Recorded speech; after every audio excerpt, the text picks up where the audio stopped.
Okey, Bismillahirrahmanirrahim. Assalamualaikum warahmatullahi wabarakatuh.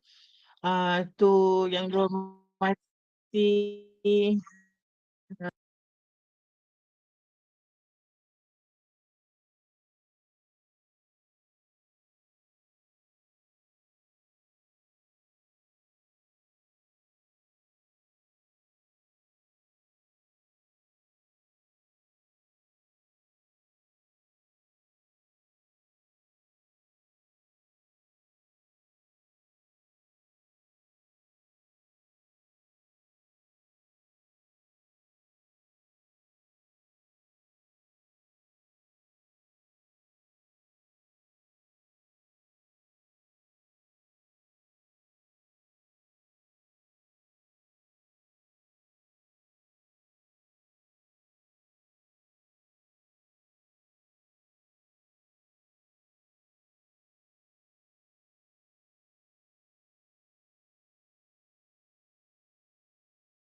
our students who Dr. Nozafifa is. Dr. Nozafifa is currently a senior lecturer in FSPBP UiTM Seremban 3, and she is also the research coordinator, research management unit coordinator in FSPBP Seremban. So she has a vast experience in doing qualitative research. As you know, my field and also Sir Nazir field, we are quantitative researchers. So everything that we have shared in our class before this is very number based. But Dr. Fifa's background is more qualitative in the sense that the technique and the method used in qualitative studies are a little bit different from quantitative.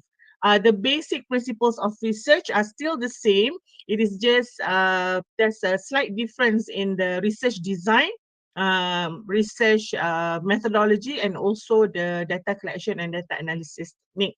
So there are some students, Dr. FIFA, for information, there are some students in UiTM Kedah currently pursuing qualitative study because some of them are being advised by qualitative supervisors. So they are very brave to undertake a qualitative study punya method. So we are giving them full support, and that is why Dr. Fifa is invited today. And of course, because qualitative study is one of the topic in our ADS511 lesson plan in our scheme of work. Okay, so without further ado, I would like to welcome Dr. Nur Zafifa.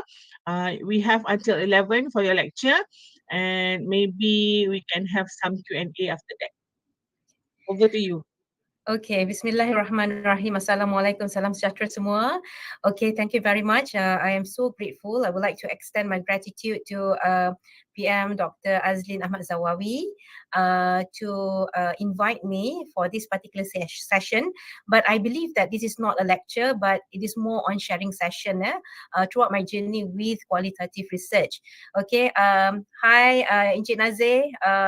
It is nice to meet you here. Okay, one of the quantitative experts in the faculty. Alhamdulillah, you are here together with us. But for here, as what I mentioned, it is more on sharing session. If you have any questions, you can just quickly raise up your hand. Maybe when I am presenting something, the moderator need to let me know there is some people who like to ask questions by raising up your hand. Okay, so please prompt me so that I can address your issues immediately.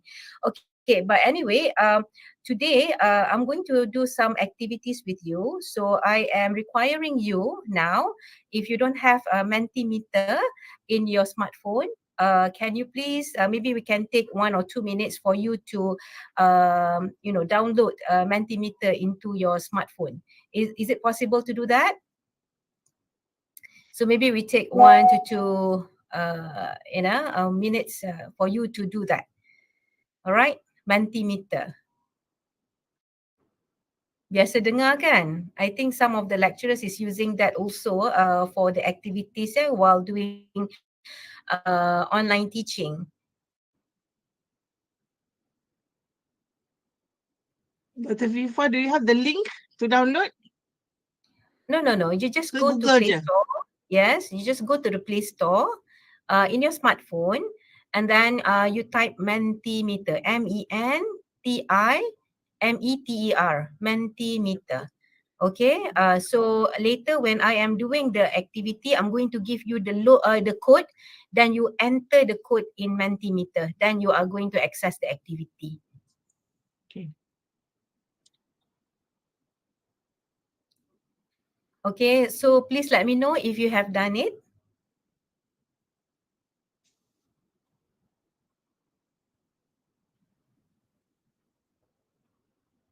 Okay, let me just share my slides. Yeah.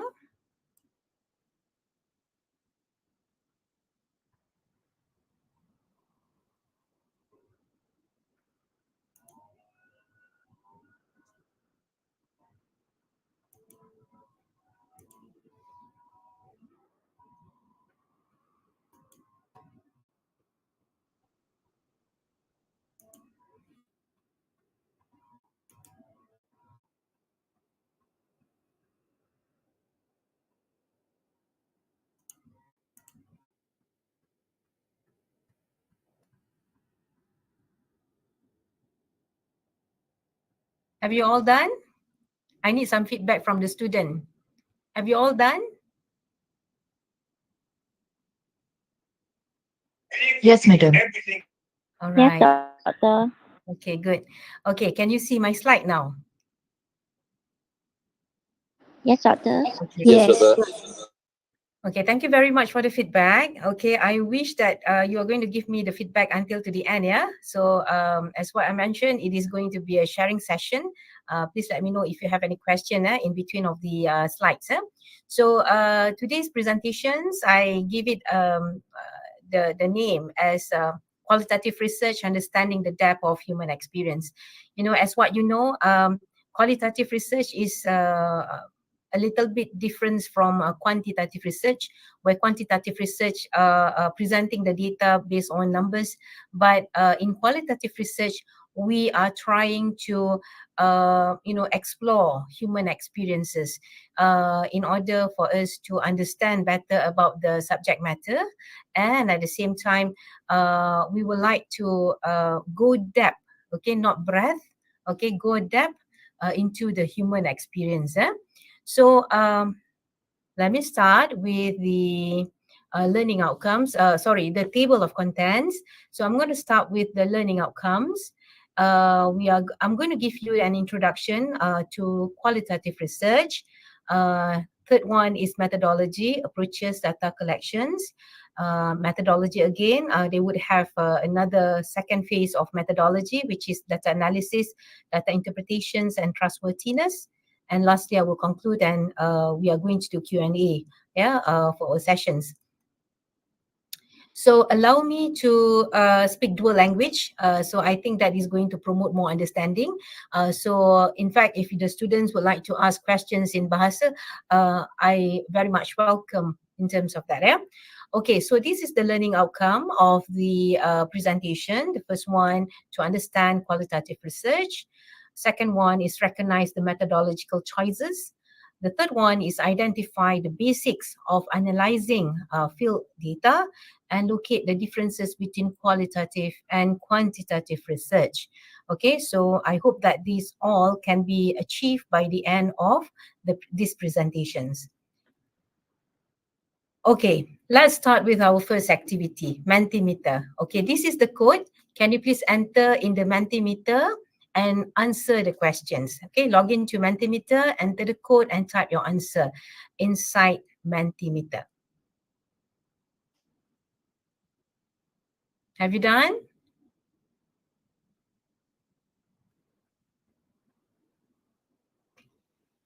So the code is 45705462.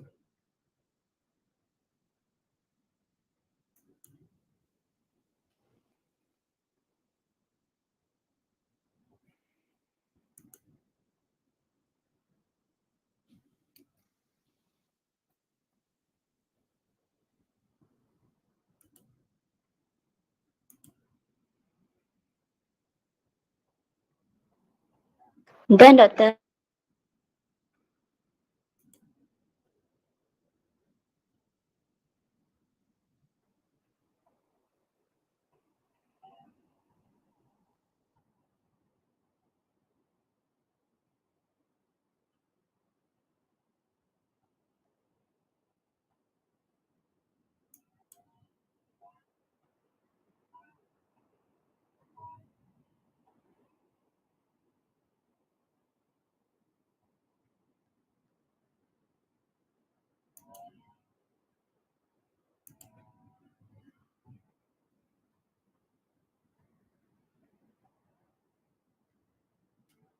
I have only 3 responses.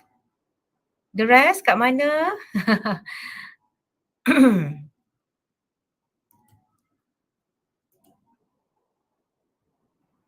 I'm done, Doctor. Okay, good.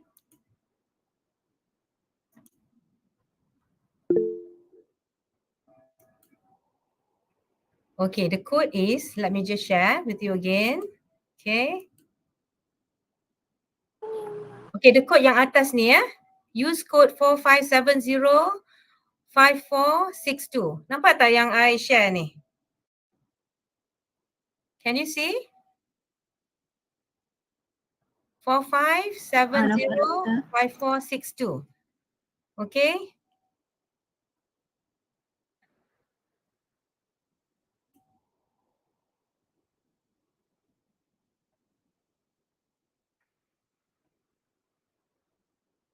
Tak ramai yang respon ni.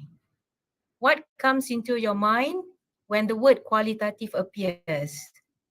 No number, do not come with questions, less respondent, non-numerical, words and stories. What else? Interview is the highest one. The more bigger the the word, that means that is the most answered by the student. Okay, non-numerical, did not use SPSS. Okay, word, no number, more questions, right? Keep it coming. Q&A. Okay, cannot be count. Experience and opinions based on interviews. Okay, less respondents. Dr. Azlin and also Encik Nazir, are you also participating? Can we participate? Of course. Of course, you are most welcome. Okay, do not come with questions, sentence, non-numerical data, did not use SPSS. Okay, more details, less respondent based on interview. Okay. Okay, interview ni sama lah. Equality, converse. What else? What's new here? In-depth, probing technique. Okay, digging more informations. Okay, good, good. Face-to-face. Sentence, equality, more details, longer time. Okay, then, okay. I can see that you have certain ideas about what is qualitative study. Okay. Use skills, yes. All right. So maybe we can call off this survey. So we have 42 response, 43 now. Okay. Experience of human being, lots of questions. Do not come with questions. Okay. What else? What new? What new? 49 responses. Primary source. Direct method. What do you mean by direct method? Okay, what else that is new? From expert. Okay. Okay. Okay, using thematic analysis. Okay, people have here the informants ataupun the participants here, they started to use some of the jargon words in qualitative, which is good. Okay, you have done some readings, longer time. What else? So I think it is quite saturated because there is no numbers that is apa ni kan increasing here, 56 responses. Okay, here if you can see, you have the idea what is qualitative research. Okay, so okay, let me go back to the naik lagi 59 responses Okay, let me call off of this survey. Ada lagi. Ada lagi. Okay, so let me stop sharing on this.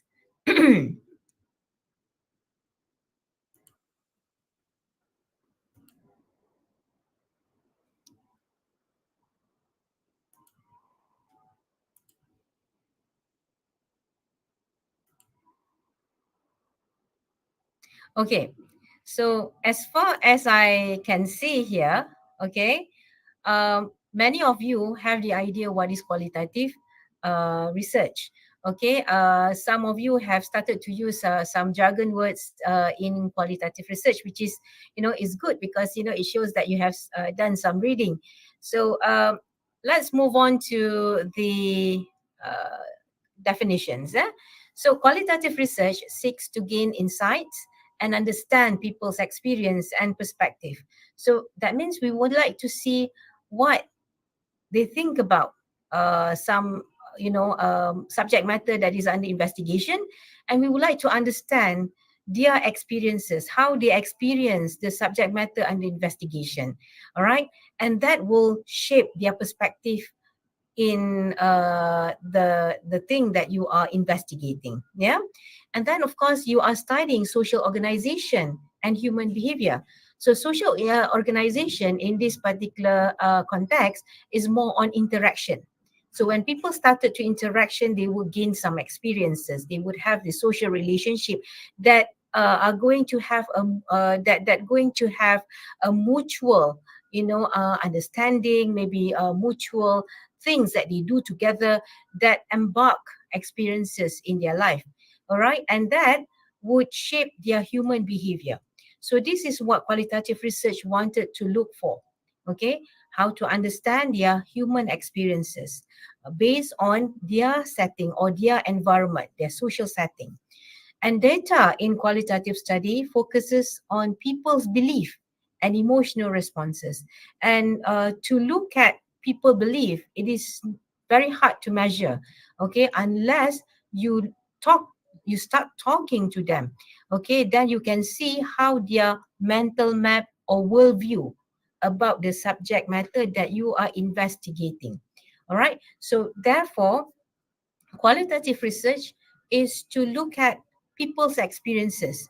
We gather people experiences and we put and we organize the human experiences into certain unit, so that meaningful unit that we can understand what they mean by whatever that they are saying. Okay, so that's why one of the famous method in qualitative is to talk to them, or we call it as interview. So any question for this? Students, do you have any questions? No. No, Okay. No, Doctor. Doctor. All right. So let's move on to systematically how to understand qualitative research. Okay, the first one, what question? Okay, what? What is qualitative research?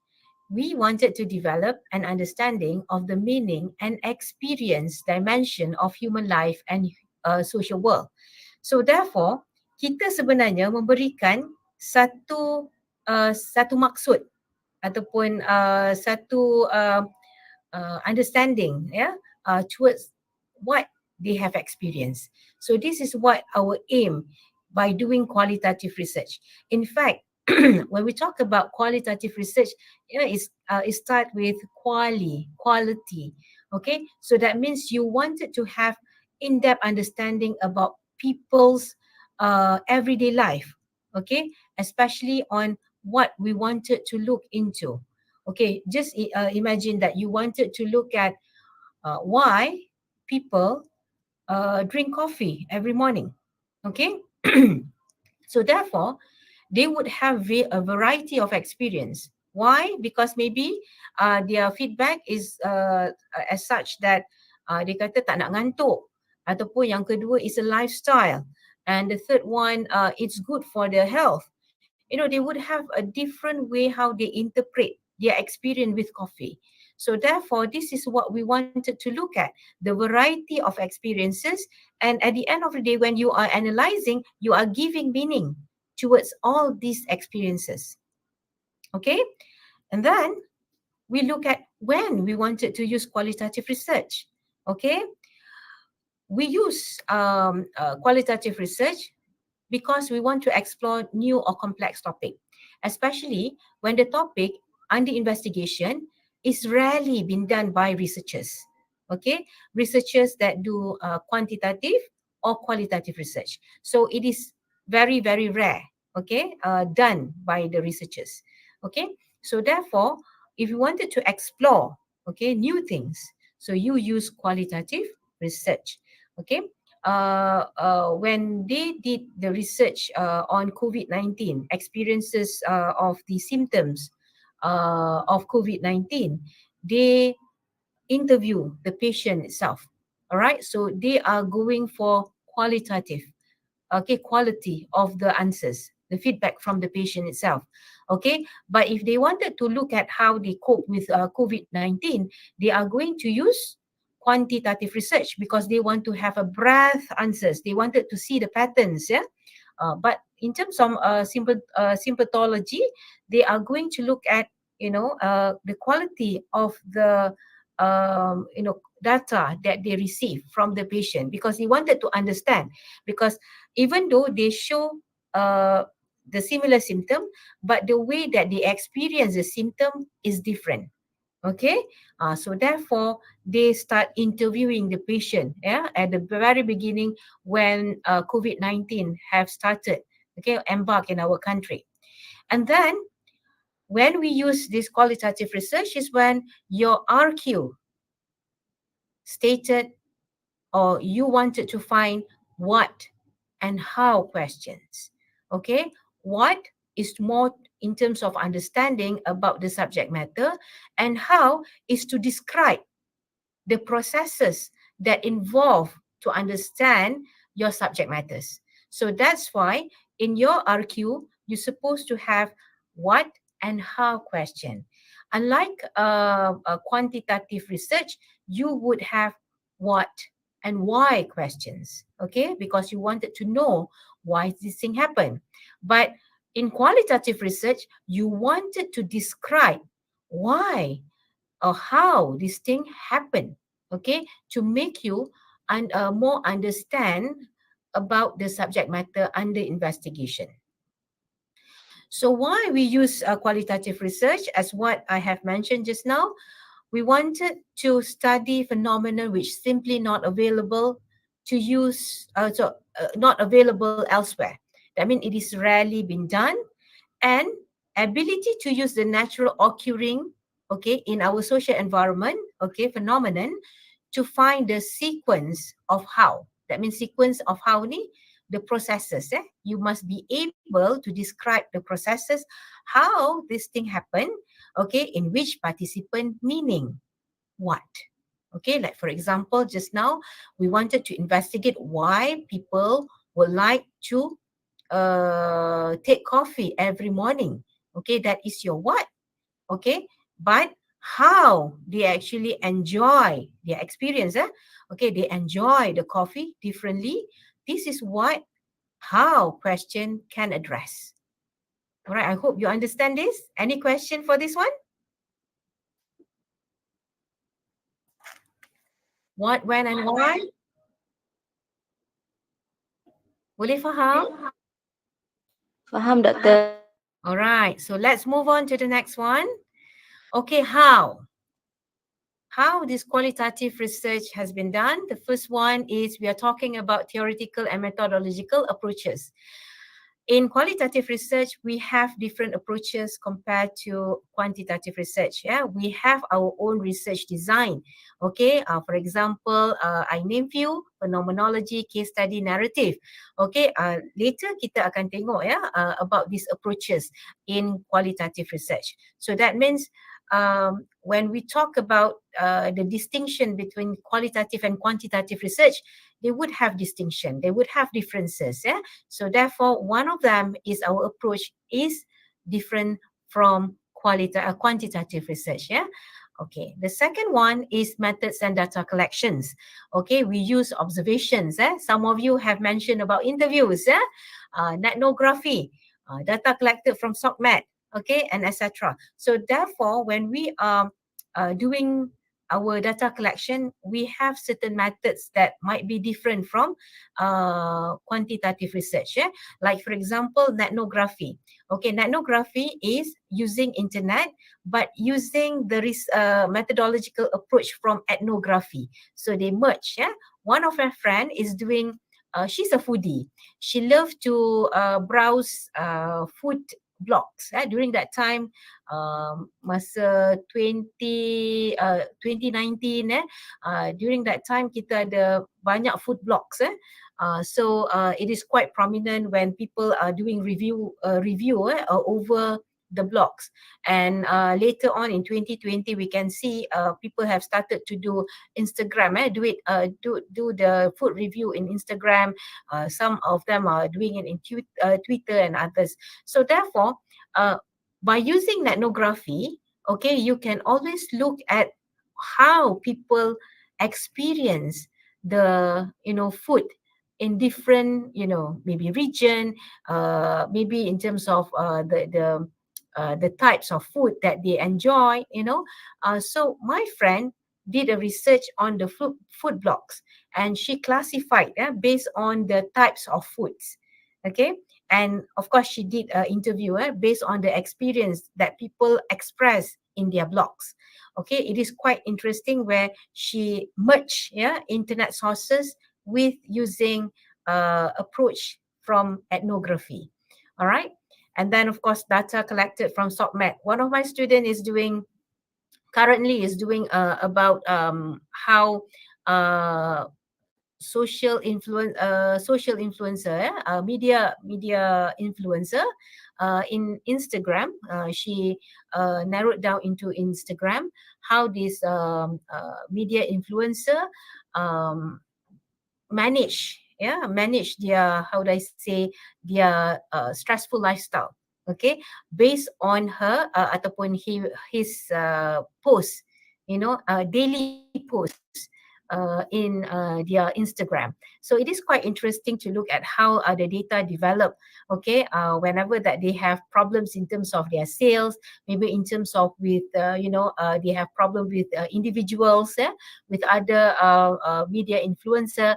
So how they actually cope up with the stresses. They document that very very nicely, and they did. She did analysis based on that. So that can also become a qualitative research. Okay, let's move on to the third one, which is methods and data analysis. Okay, even the data analysis is different from quantitative research. We often use mathematic analysis. Some whom using approaches coming from a narrative approach, then they are going to do narrative analysis. We have also ethno methodology that is coming from ethnography. We can also have discourse methodology that is coming from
Thank you very much for the feedback. Okay, let's move on. Okay. So in terms of methodology, okay, these are the key concepts that you are going to do, okay, while doing qualitative research. Okay, there's few steps. The first one is, as what I mentioned, define your research question. Okay, do they fit qualitative study? As what I mentioned, you must have what and how questions. Okay, so if you have this what and how question, so automatically you are fit to do qualitative study. All right. Next one is in terms of literature review. So regardless you are doing quantitative or qualitative research, you cannot run from a very good literature review, okay, your chapter 2, because that is the heart and soul to your research. So unlike quantitative research, qualitative research also requires good literature review, very thick description, and of course you need to explore many ideas, that relate to your research questions. Okay. Then the third one is to choose a qualitative research design. Okay, tadi kita cakap qualitative research design. Kenapa I letak research design? Because I think you are more familiar with research design, but in qualitative we called it as approach. Again, you need to make sure your qualitative approach must be fit with your research questions. What you wanted to look at, must fit your research questions. Nanti kita akan tengok satu persatu. So I'm just listing down. These are the key steps that you need to go through. And then we have participant selection. Okay, participant selection. You need to define your sample by using purposive sampling. Okay, define your sample by using purposive sampling. So in participant selection or informant, by which that you need to have inclusion criteria and exclusion criteria. Tahu tak inclusion criteria? Students? Are you familiar with the term? Yes, doctor. Okay, Yes, that's doctor. very good. Very good. So that's why when you are doing qualitative research, especially when you are using purposive sampling, okay, as your main sampling technique, that means you need to ensure that you have inclusion criteria very detailed, because all these inclusion criteria would make your participant eligible to participate in your research. Those people who don't fit even one quality ataupun one inclusion criteria, they are not fit to become your participant. Okay, so we need to ensure on that. So in fact, this participant selection, by having inclusion and exclusion criteria, it will define your scope, okay, very thoroughly. Then let's look at the data collections. Okay, when we are using, you need to use appropriate tools to collect your data. Okay, later kita akan revisit what is data collections that is available in qualitative research. But based on my survey, my earlier survey, I dah nampak dah some of you have associated yourself with qualitative research, as what mentioned with Dr. Azlin. Some of you are doing qualitative research, so you know some of the data collections that are available for qualitative research. Then we do data analysis. Okay, as what I mentioned, data analysis or data explication is actually a process where you wanted to make meaning towards the experiences of human, everyday life. So how you do this data explications in qualitative research is by transcribing the data. Okay, that means daripada kita interview kan, kita ada data yang audio, data audio, then you need to put it into a script. Nanti kita akan tengok macam mana kita akan buat transcribe data into verbatim form. Verbatim ni adalah dari segi yang ditulis, ya, macam ni lah. Macam slide saya ni adalah verbatim form. Dia adalah slide yang bertulis. Okay, choose suitable analysis that answers your research question. But of course, this data analysis relies also to the approach that you have used. Yeah. Then we have, trustworthiness, which you need to address that in your chapter 3, because kalau macam dalam quantitative research, we have reliability, Cromwell alpha, but trustworthiness is very important for you to prove to the panel or your reader that the methods that you have used, yeah, is valid. Okay, so nanti kita akan revisit this trustworthiness dekat akhir-akhir di penghujung slide ni. And then we have interpretations of data ataupun interpretations of the finding. This is very important.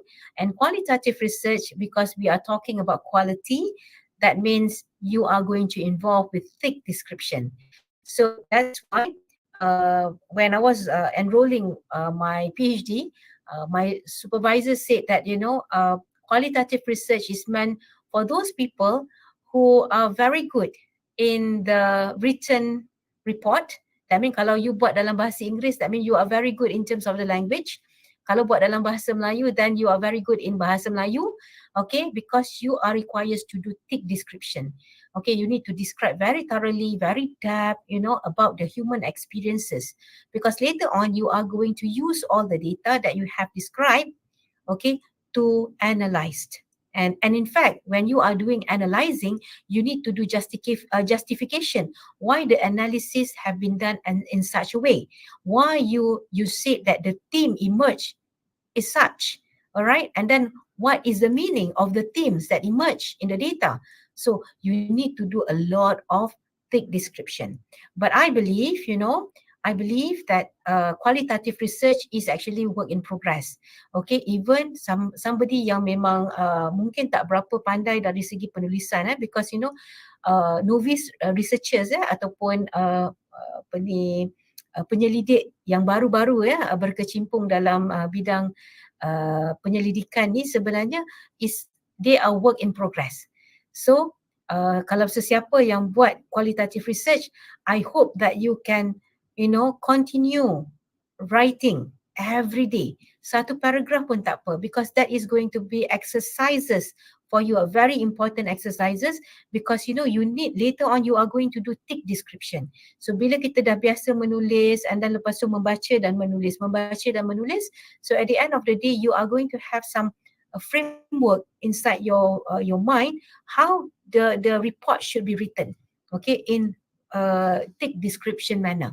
Okay, and of course we look and in overarching narrative to generate meaning, essence to your findings, because at the end of the day when you have seen or you have report the themes that emerge in your data, what does it mean? You need to give meaning towards that themes.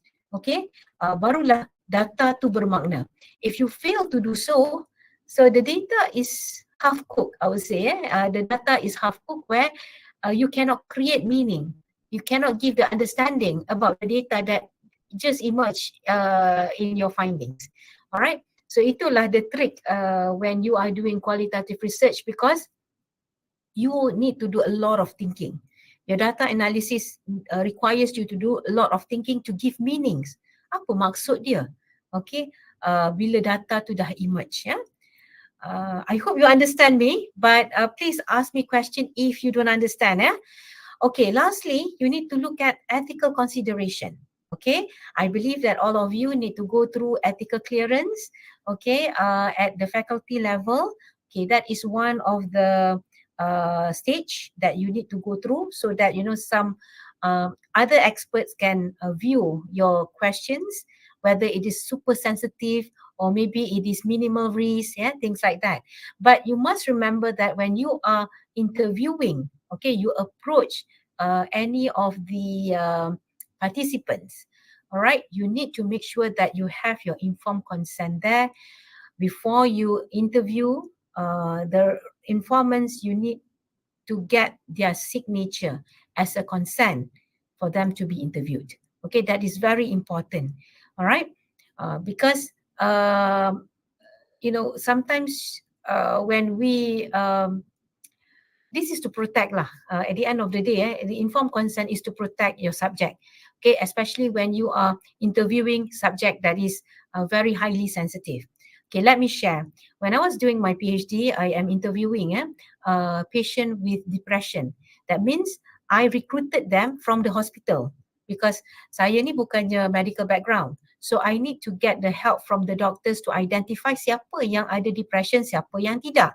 So siapa-siapa yang fit my inclusion criteria, which is having depression and then having treatments in the hospital at least 1 year, so they are eligible to become my respondents, my informant. So therefore, the first thing that I approach the informant is to get my informed consent signed, because I want to protect them. And before that process, I need to go through my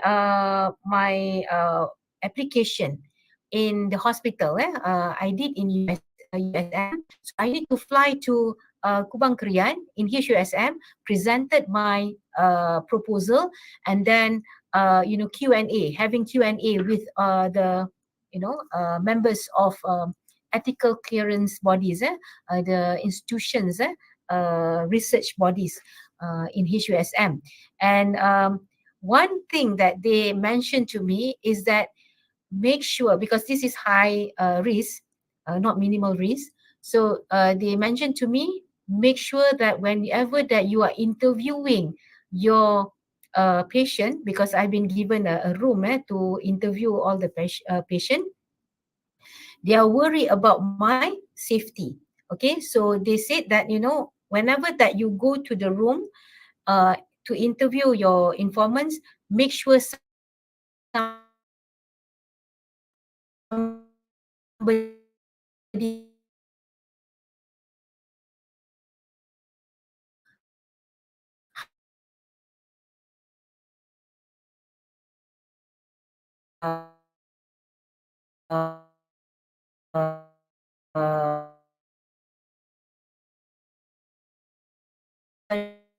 we are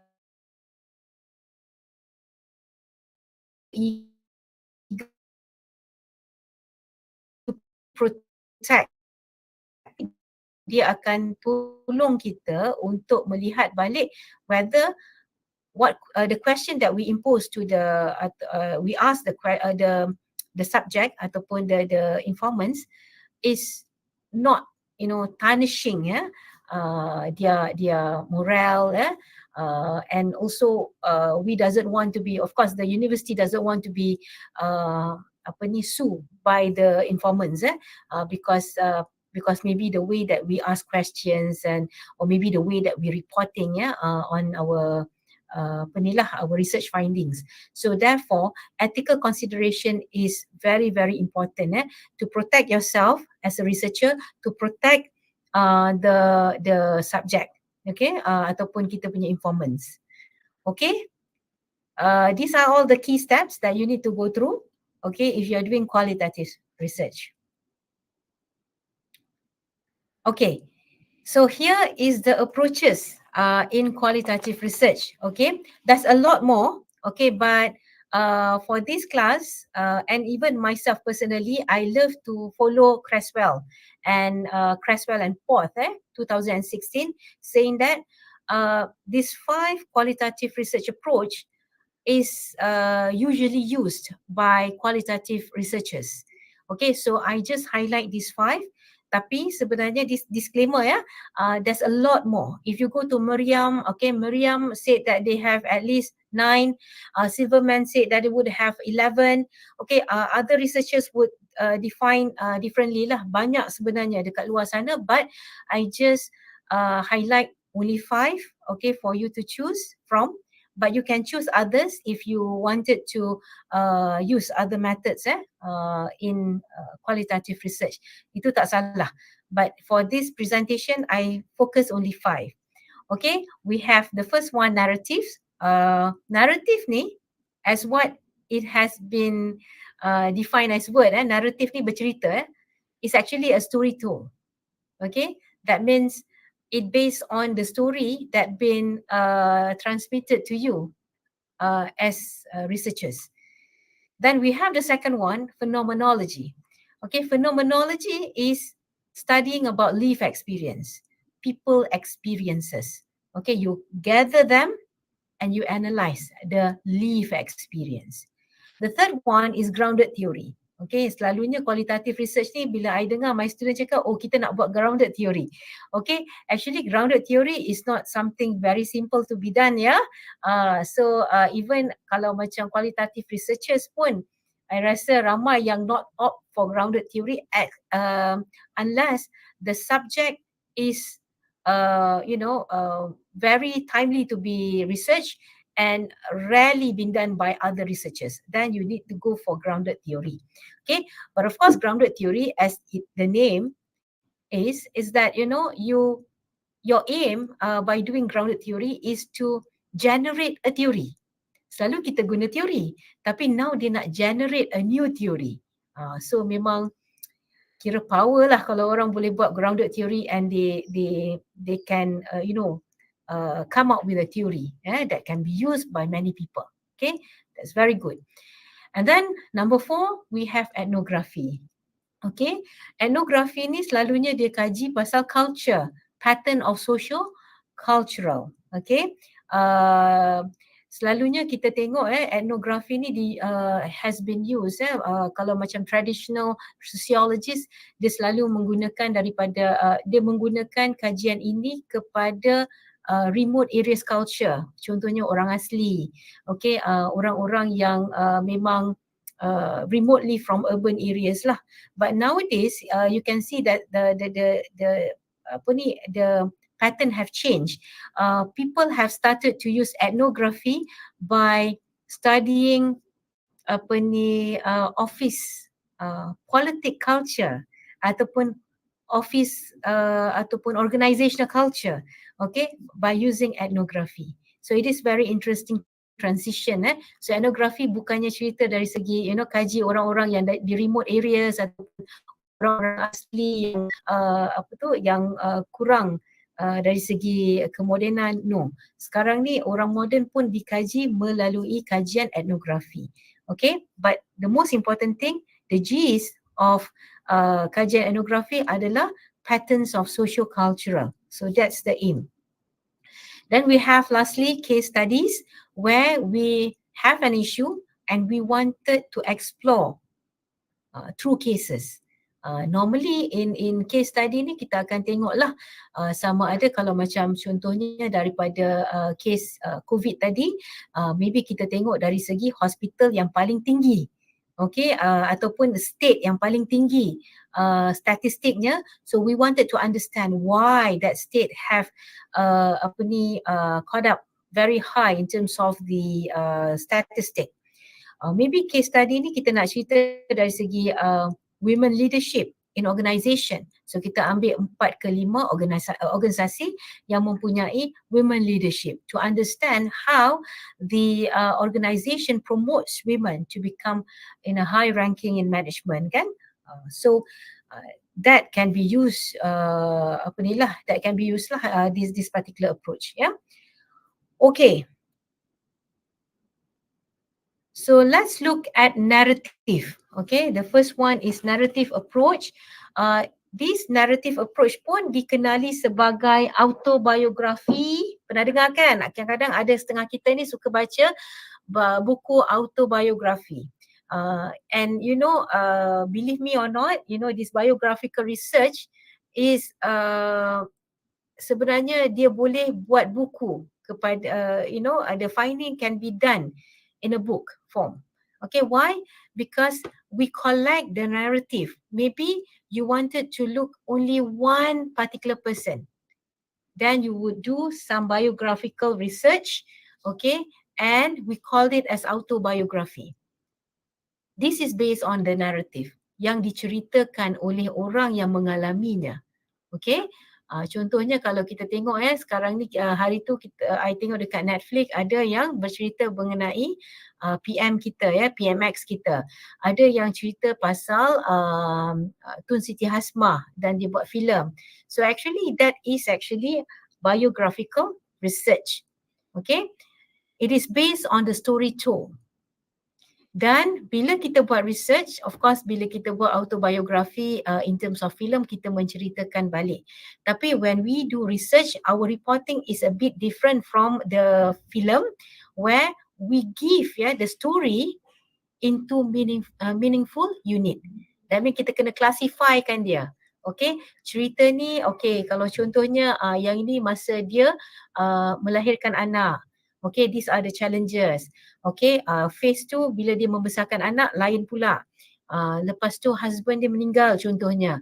Lepas tu macam mana dia survive. So that means you are giving, you are plotting each of the story based on the meaningful unit. Okay, so therefore this narrative is very interesting. One of my friend did Tuan Guru Nick Aziz, the late Tuan Guru, and he is talking about all the ustad who become politicians, how their lifestyles and things like that, and it is based on the story told. So he need to go to Tuan Guru Nick Aziz punya rumah and then start interviewing and then looking at how he actually perceive his life, their everyday life. Okay, and based on their stories, he started to narrate that in the report.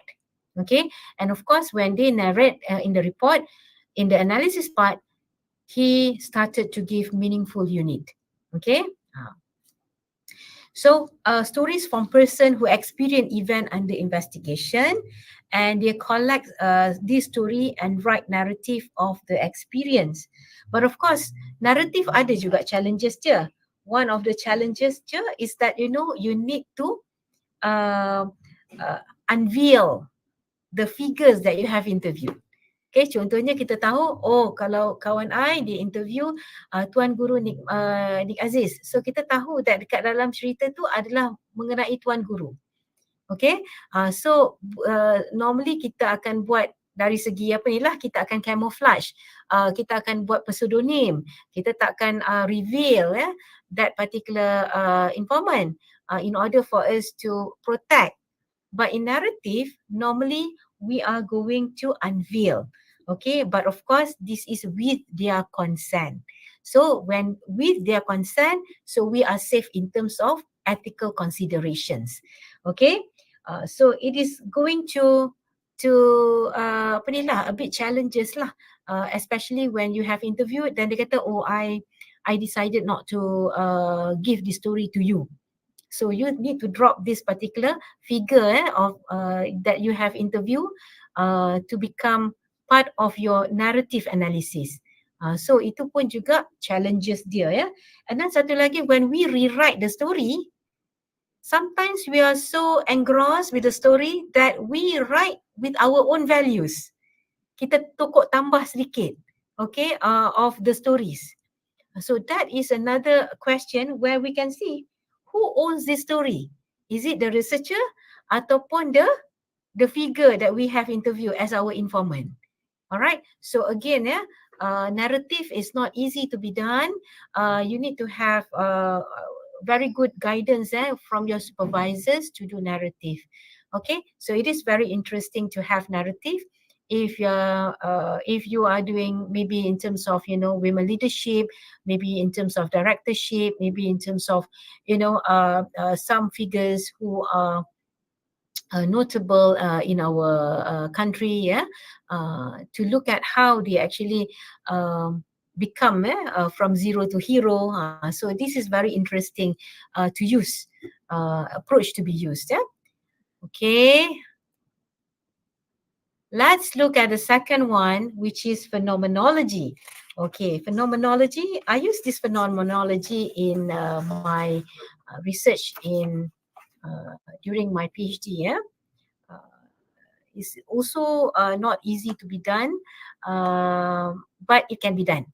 Okay, jangan rasa macam rasa inferior kalau nak menggunakan mana-mana approach ni, sebab this approach is actually helping you to gain data. It will guide you how you are going to be in the field work. Okay, so phenomenology, as the name describe, phenomenon. Okay, kita mengkaji phenomenon, event that happen. Alright, describe the meaning for several individual of lived experience on a phenomenon.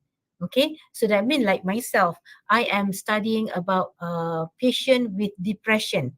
Okay, my aim is to understand their everyday life. Okay, when they are getting their treatment, so that at the end of the day, my outcome is more on in terms of improvising the treatments in the hospitals for psychiatric patients. Okay, so that is my aim. So therefore, I need to understand, I need to document their life experience, how they actually experience the treatments in the hospital. So that means my phenomenon is the treatment, yeah, the treatments in the hospitals. So if you have that, okay, if you fulfill these, aims, that means you can use phenomenology. All right. So you need to use, when you are using phenomenology, you need to use all this term: subjectivity, intersubjectivity, epoche, and also essence. Okay, let's look one by one. Subjectivity is whereby one person is giving their accounts. Okay, so data daripada interview selalunya kita akan panggil accounts. Okay, accounts macam accounting tu, ejaan dia ACCOUNTS, accounts. Okay, and itu terms yang kita guna dekat dalam qualitative research. So that means when we have interview a person, the data from the interview, the accounts from the interview is subjectivity, their opinion, one opinion. Okay, daripada seorang informant. Kita panggil dia subjectivity. But the aim of phenomenology is to look at intersubjectivity.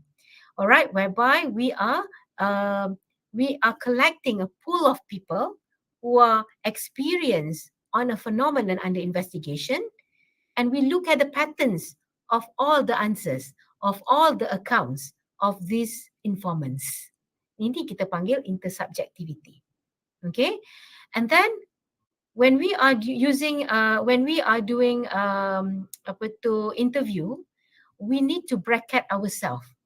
Epoche, epoche ni adalah bahasa filosofi Germans, daripada Edmund Husserl, one of the philosophers. Maybe peringkat ni mungkin you just kena tahu sahajalah, tak perlu very deep. Tapi epoche ni adalah bracketing. So phenomenology, kalau you buat phenomenology, while you are interviewing, you need to bracket yourself from apa yang you dah baca, apa yang you dah tahu. Kalau ada teori yang you pernah tahu ataupun a theory that you have adopted, you need to put behind your head, but you cannot direct the question based on the theory. You need to let the informant talk based on their pace, talk based on the stages that they wanted to tell you. Okay, like for example, I tanya, Puan, mind if you share how you develop your depression? Alright, so I am asking her a very open question, asking her to share how the event that she developed her depressions. Alright, so therefore she will start, oh daripada kecil sebenarnya, dan lepas tu dia cerita masa remaja dia, masa dia dah kahwin, okay, masa dia dapat anak, tapi anak dia special. Contoh, this is the stages. I will let her to narrate, telling me the stories about, her experience. But it is more on, I frame that based on my research questions. Okay, based on my research question, very generally. So I don't dictate based on my we call it as variables ke ataupun assumptions. Apa yang kita buat adalah we let them to answer the questions freely, and we are going to do probing if we wanted to know, better about what she have described. Contohnya kalau dia cakap, oh anak I special, boleh saya tahu kalau special tu dari segi apa? Oh dia ada ADHD. Okay, dia hyper aktif punya ADHD contohnya. Boleh tak terangkan? So this is probing. Okay, and sometimes we can always ask them, okay, Puan masa tu tinggal kat mana? So this is also probing question. Okay, kita akan buat probing and follow-up question based on the answer that they have given us. And at the end of the day, we are going to give meaning. Itu yang kita panggil essence. Okay, macam I selalu kan bila essence ni, I selalu teringat essence of chicken. Okay, selalu kan ada kan iklan yang essence of chicken. Party. So that means party tu adalah tema kita lah nanti. That means after kita analyze the data, what the meaning of the themes that have emerged in our data. So ini adalah dia punya proses bila kita nak buat phenomenology. Okay, and then you need to understand pemilihan informant tu mestilah conscious of the phenomenon. Okay, dia adalah dia sedar tentang the phenomenon that under investigation. Because at the end of the day, we want answer to create the essence or meaning tu.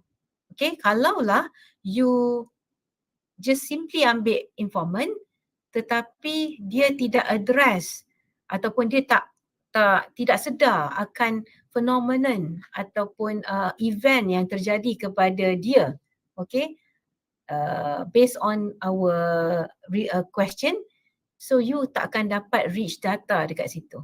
So berhati-hati. So kena ambil bila kita buat inclusion criteria tu, you kena very detail what you are looking for. Okay, dia kena sedar tentang the phenomenon. Alright, so some of the gurus of phenomenology adalah Edmund Husserl, Martin Heidegger, Mustaskas, Van Manen.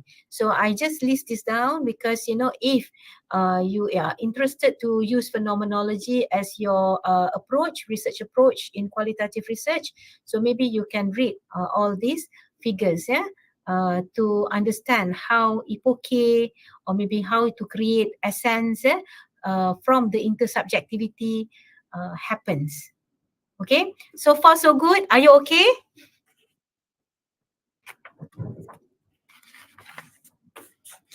Are you lost? Can you understand me? Yes, doctor. Alhamdulillah. Yes, doctor. Let's move on to the third approach, which is grounded theory. Okay, grounded theory, you must understand the aim is to generate a theory.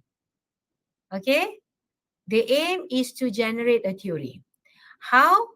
Is by grounded in the data. So researchers need to be grounded in data. That is accounts from the participant who experience the process. So therefore, in grounded theory, you cannot fail to identify who is your respondents ataupun who are your informants Okay, and it must be very detailed, inclusion criteria and exclusion criteria, and you need to follow through.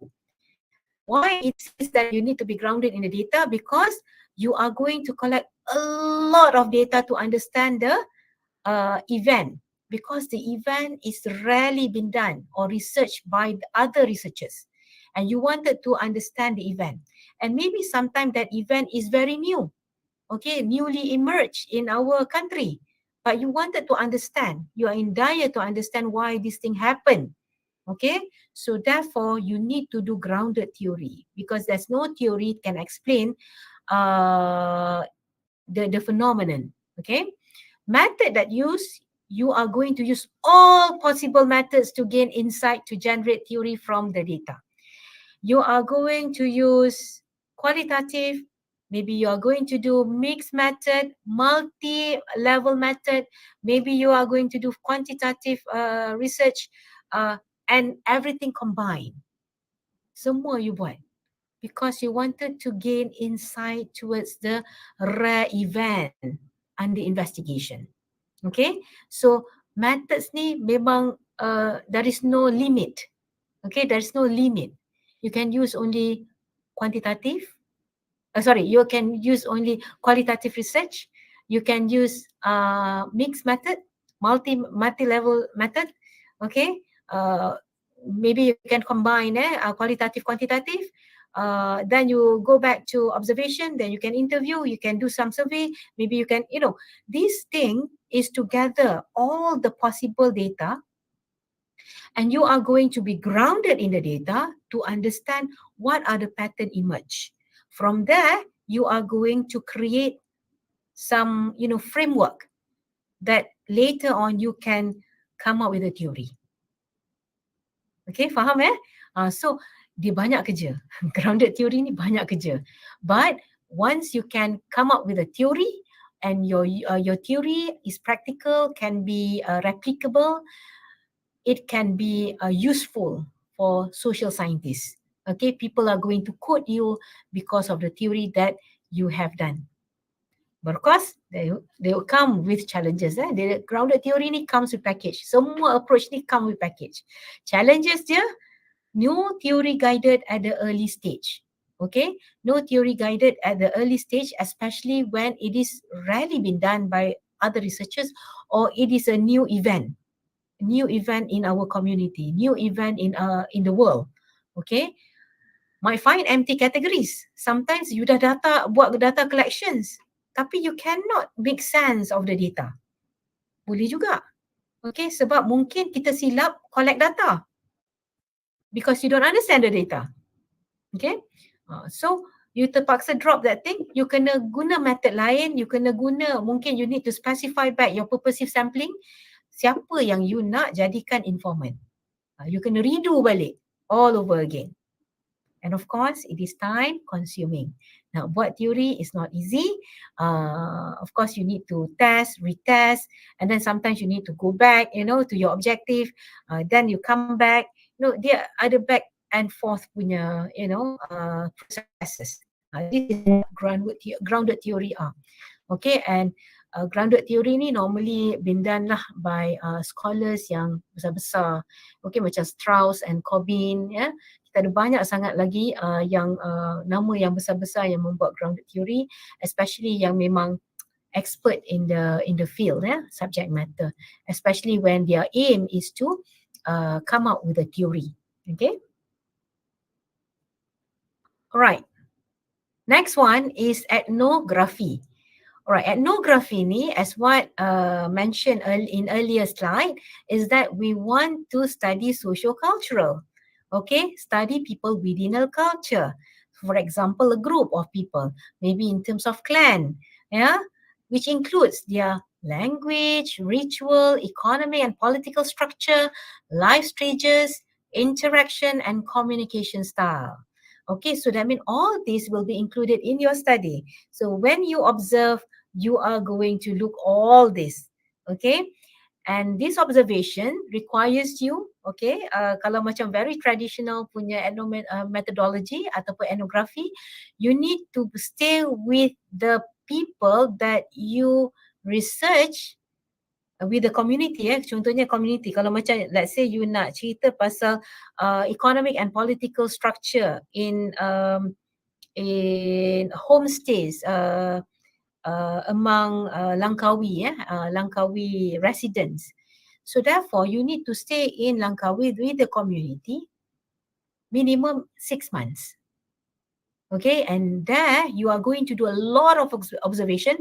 Every day you need to report your observation and you need to be integrated in the society. You've been part of them. Okay, you've been part with them, and then you start interview. Okay, and you look at you interview the process of their everyday life and looking at the outcome, the meaning of their processes, the meaning of how they conduct their life. Okay, so this is the challenging part lah, that you need to stay with the community.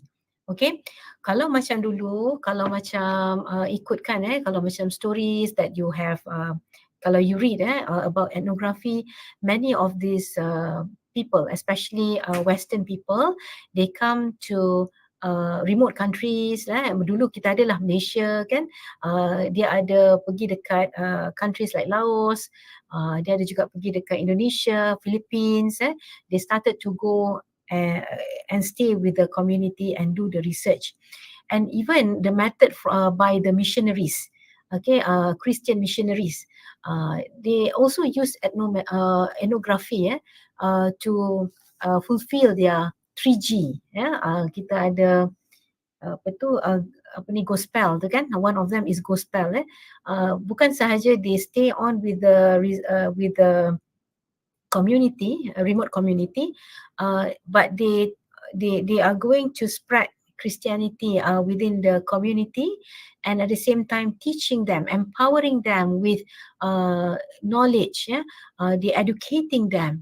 And sometimes all these missionaries dia dah kahwin dengan orang lokal, and then they stay there sampai dia meninggal. Okay, so actually many of these missionaries, when we look at their data, okay, where they report about the community, they are using ethnography.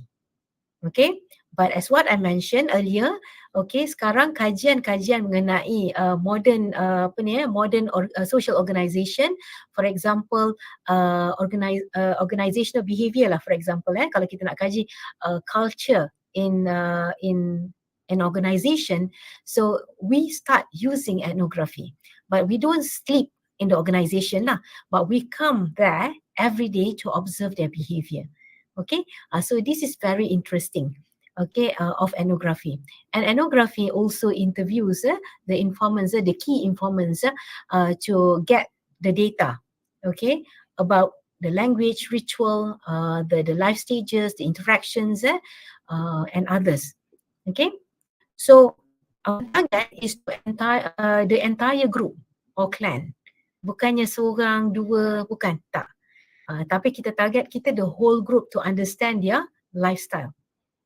However, we have issues because, to get mutual consent is very difficult when it comes to entire group. Maybe in that particular village, ada setengah people doesn't want to be investigated. So that would be a challenge lah, to get the mutual consent ataupun informed consent. And sometimes, people felt that, when you come to a village, you are an outsider, they would have issues of sense of respect. Okay, sometimes, for example, one of my friend did a research in New Zealand, dia doktor, tapi dia nak cerita pasal dia punya research masa tu adalah mengenai social environment towards the problems with medical problems lah. So dekat New Zealand, interestingly, dia kalau datang, kalau anak dara datang, selalunya dia akan datang with the entire family members. And when you wanted to give medication ataupun treatment to this particular anak dara kan, so you need to go and ask who is the ketua keluarga. You need to greet him first. Selalunya ketua keluarga lelaki lah yang akan datang. So you need to greet him first, asking the permission to give treatment to dia punya anak, the daughter. If not, okay, you melanggar lah the sense of respect tu. So in New Zealand, okay, especially Kiwi, dia punya clan, Kiwi clan ni, you need to go and seek for the head of the family first, consent, baru you boleh bagi treatment to the daughter. It's very interesting. Even it applies to the son, okay, because diorang ni bawah umur. Okay, so that's why when we go into any of the culture that is different from us, you cannot take for granted. You need to always understand what are the hierarchy generated in that particular clan or group, so that you can respect that.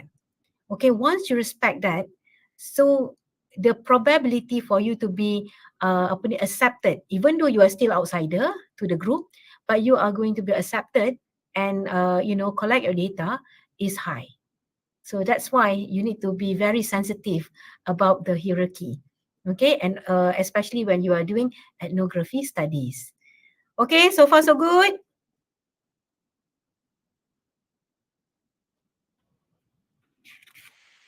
Oh, no answer ni. Tak ada answer. Are you okay? Good, madam. Okay, alhamdulillah.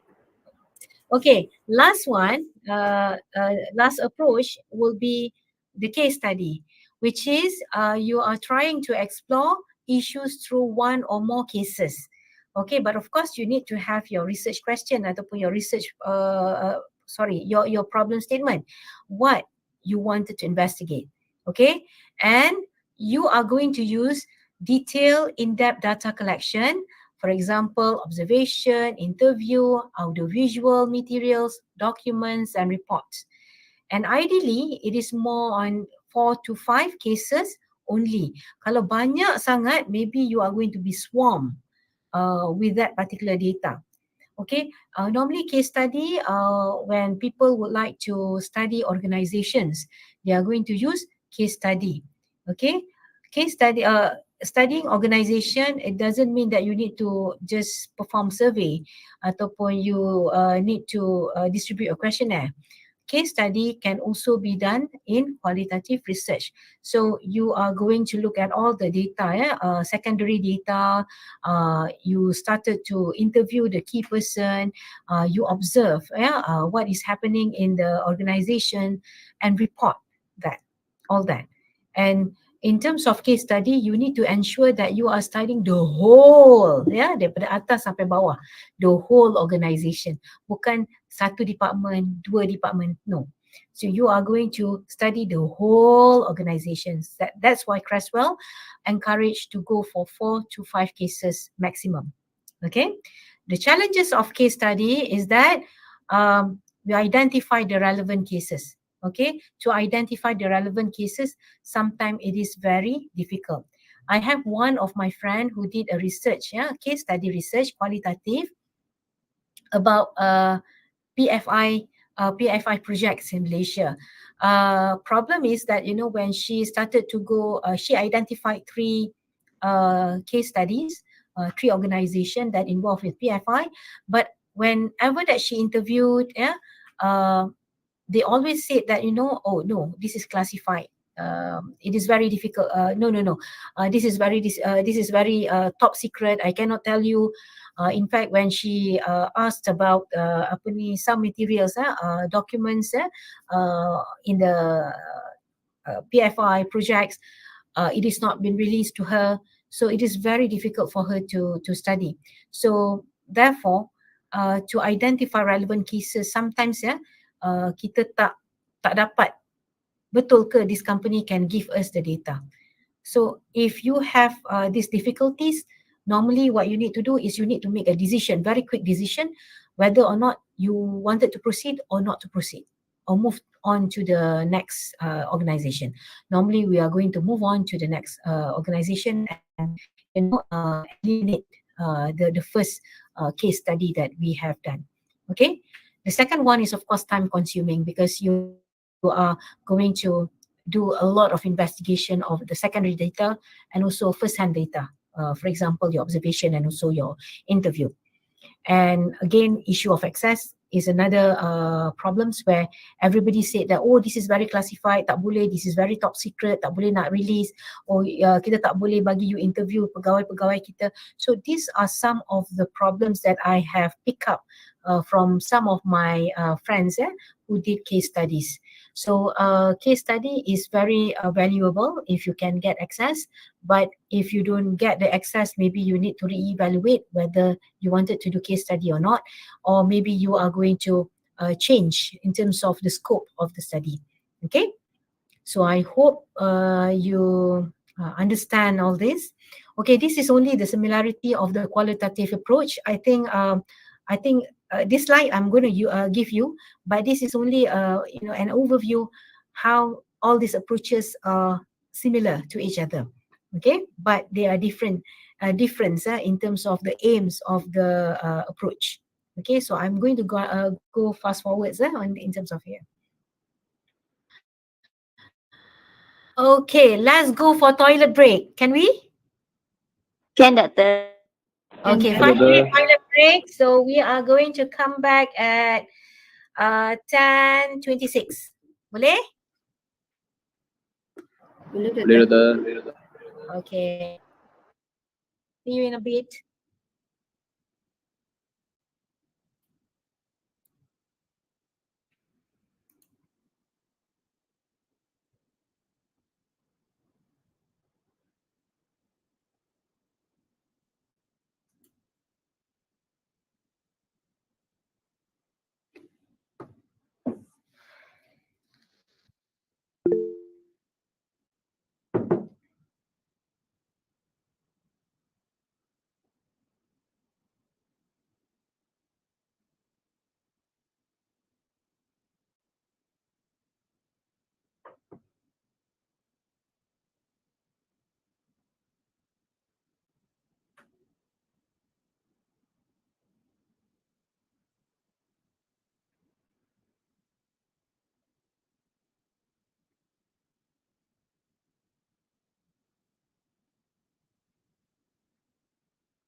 Tuesday.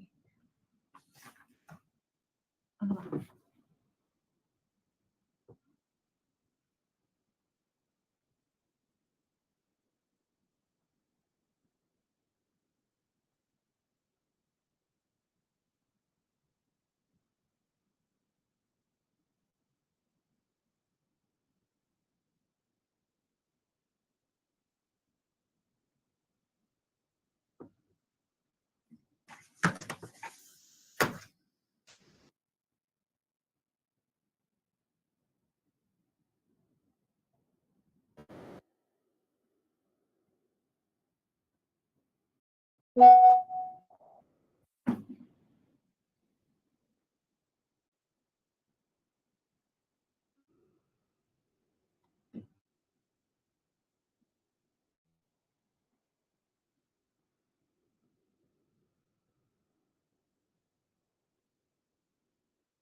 Thursday.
Is everyone back?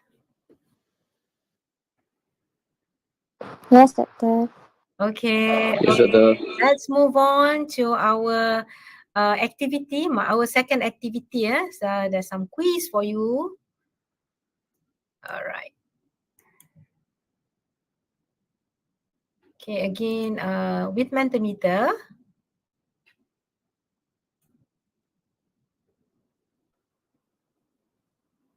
Okay. All right. So what you need to do is log into Mentimeter, enter the code 6365691, select your answer, and it's a quiz.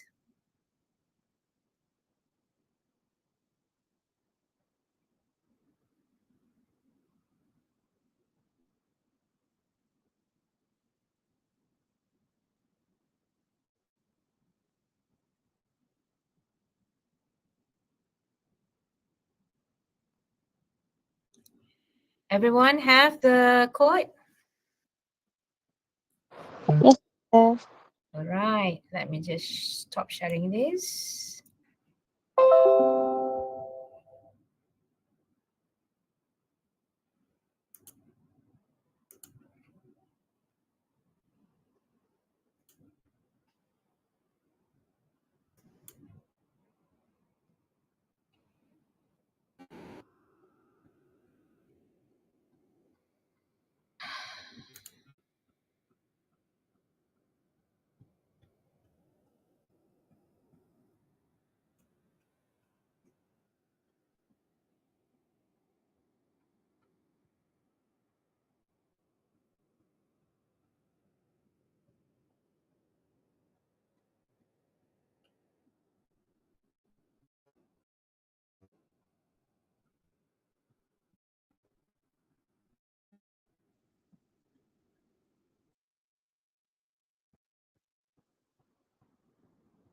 Okay, everyone ready?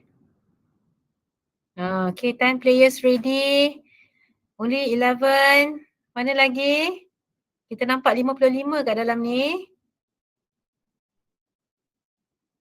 Come on, come on.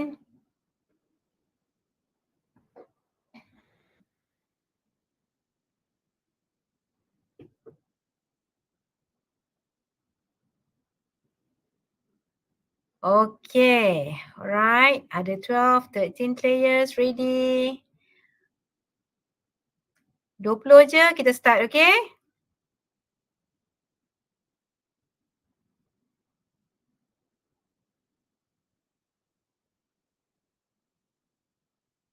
Come on. 15 players ready. Turun pula 14.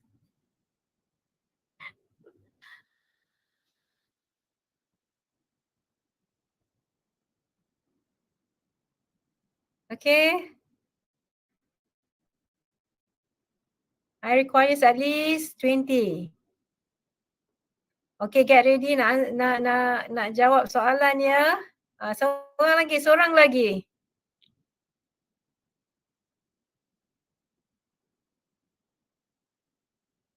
Seorang lagi.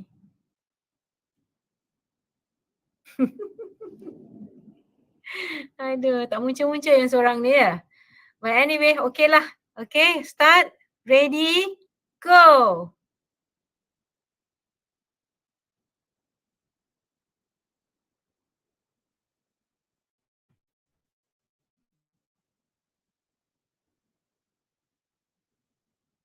Okay, which of the following is not a method of quantitative research?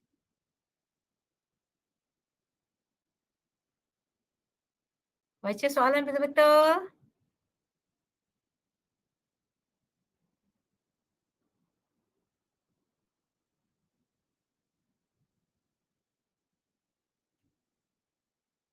Okay, dah 14 respon, 15 respon, 17.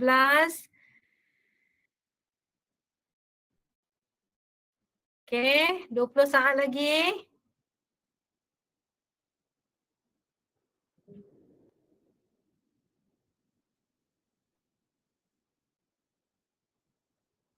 Okay, everyone has voted.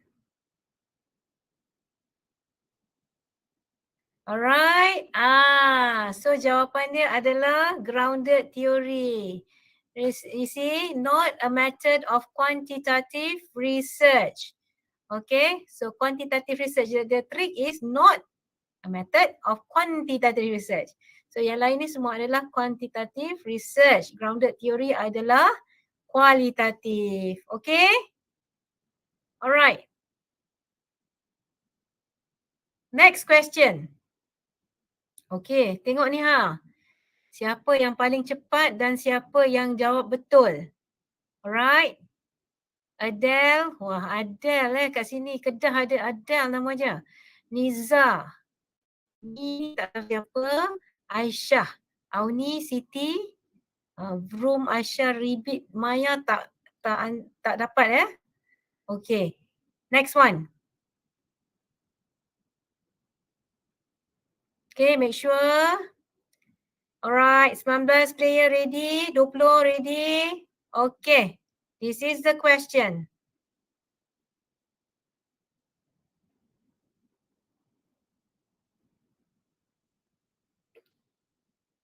Right.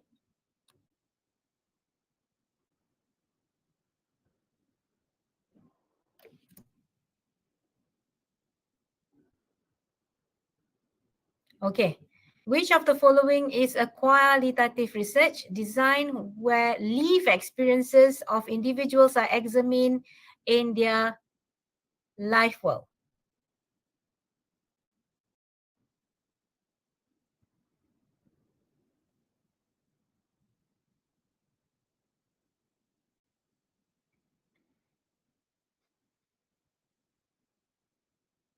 Baru 13 yang jawab, yang the rest mana? Tadi 20 orang dah ready. So,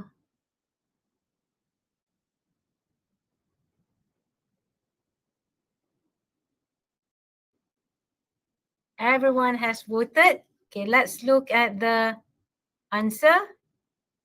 Oi, silap ni. Ni yang betul ni. Nama yang betul, fenomenology. Bagus, bagus ni. Okay. Etnografi adalah kajian mengenai socio-cultural. Etiology ni bukan, dia adalah sebenarnya types. Grounded theory adalah yang macam tadilah kita kata the aims is to create a theory ya. Alright, so kita tengok scoring. Sekarang ada yang lain yang mendahului carta. Okay, which is Niza. Okay, Tania Niza and Aisyah Auni. Okay, next question. So all ready ya?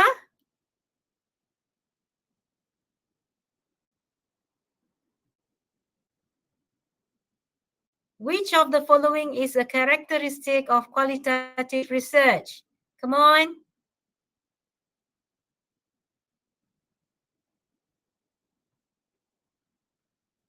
Ini tadi slide yang saya tak present tadi.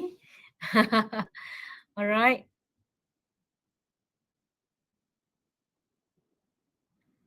Okay, sebenarnya most of the time qualitative research, the characteristic is inductive process. That means the field work is giving us the framework ataupun the theory. Alright, ataupun it will give us an insight.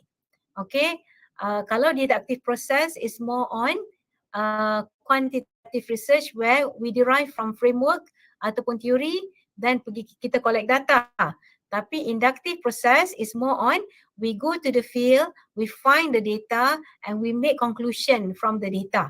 Okay, so that is the distinct part of qualitative and quantitative research. Okay, let's look at the leaders board. Ada lagi question. Satu lagi question Ada 4 rasanya. Okay, which of the following qualitative method focuses on the descriptions and interpretations of cultural behavior? Tadi dah bagi dah hint soalan yang lepas.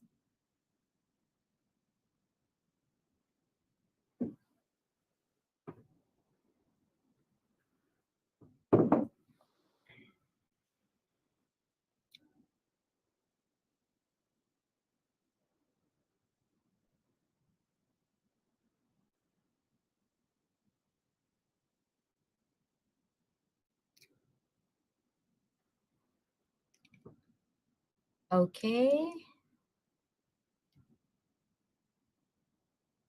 Okay, hang on ya. So, ramai yang menjawab etnografi tahniah ya. So, dah faham dah sedikit lah. Etnografi adalah berkenaan dengan cultural behavior. That's our aim if we are doing ethnography. Alright, so let's look at the score. Who are the first one? Oh, banyak very tight So Auni, Tania, Auni, okay. Oh, very nice, okay. Niza, Aisyah, Mir, Siti. Okay, Alhamdulillah. So I think that's all for our activity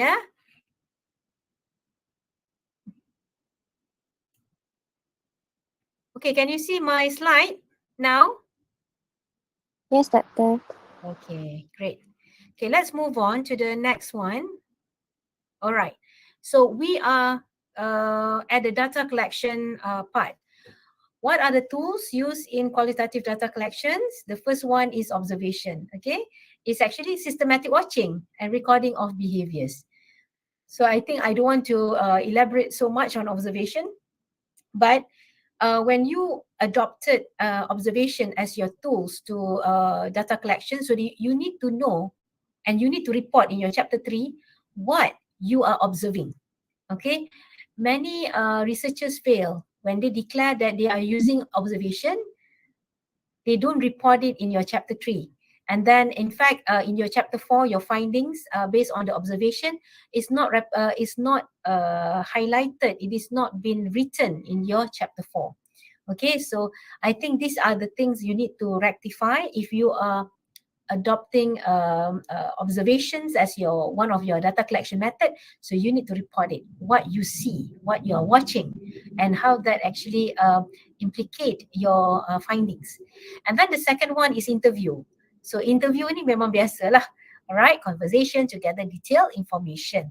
I don't want to go very very detailed about interview, and I think of course, when you are conducting interview, you need to have your interview schedule. Kita panggil interview schedule ataupun interview questions. What are the things that you are going to ask? Okay, nanti kita akan tengok contoh interview schedule yang I've done ya. And then we have the third one is focus group. Sometimes we wanted to gather collective answer from many parties.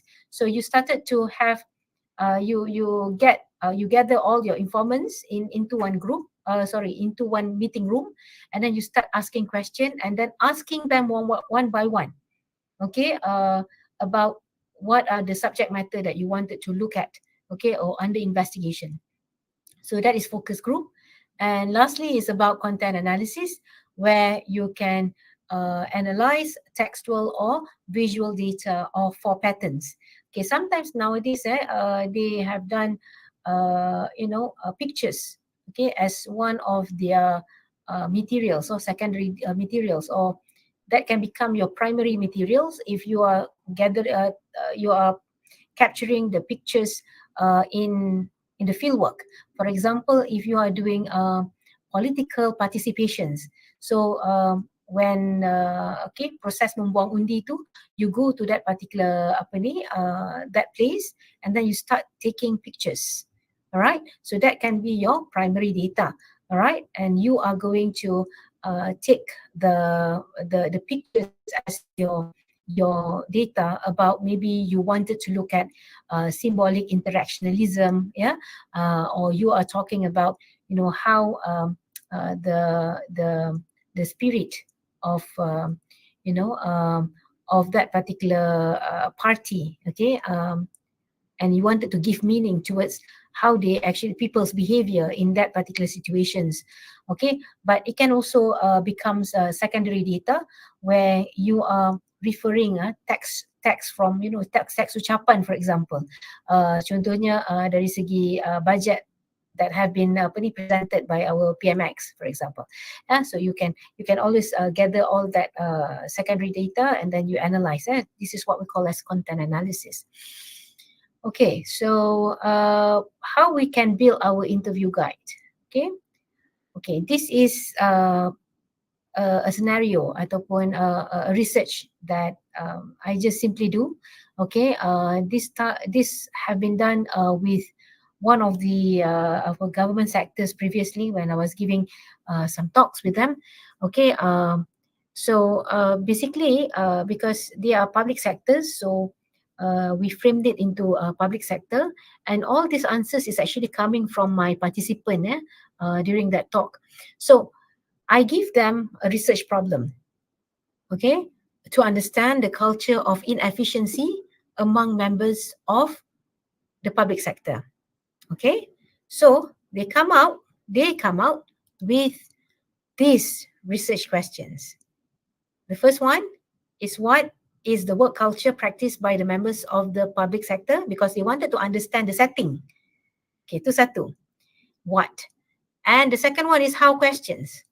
How is the socialization process of work culture in the public sector? So that means they wanted to investigate the process, okay, the process of socialization process, okay, of the work culture in the public sector. So when they understand the socialization process, then they can tap where goes wrong, okay, where goes wrong. And then lastly, they close it with, to what extent do members of the public cultivate good work culture practices? So this is the ideal work culture practices. Okay, so therefore we can see that they wanted to understand the setting. The second research question is to look at the process. And the last one is to look at how they embrace the work good culture ataupun good work culture practices in the organization. So they come out with this. Okay. So normally I will ask my students to do this because when we do research, our objective is to answer the research question or objective. Okay, research objective.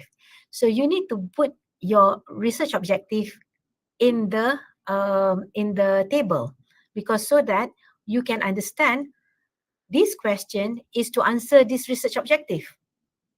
Faham ya? Because we don't want to be swarmed with data.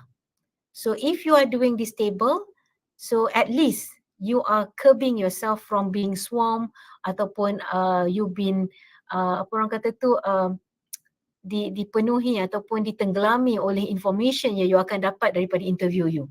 Alright? So you know which question is to answer which research objective. Okay? So you are guided dekat sini. So the first one is to understand the work culture of members of the public sector. Remember, what is your focus? Work culture. Alright? Focus ni penting so that you are not going to be going elsewhere. Okay? So the research question that the participant did was, what do you understand about the work culture? Kita nak tanya orang tu kan. What do you understand about work culture? Based on your experience, what work culture programs are practiced in your organization?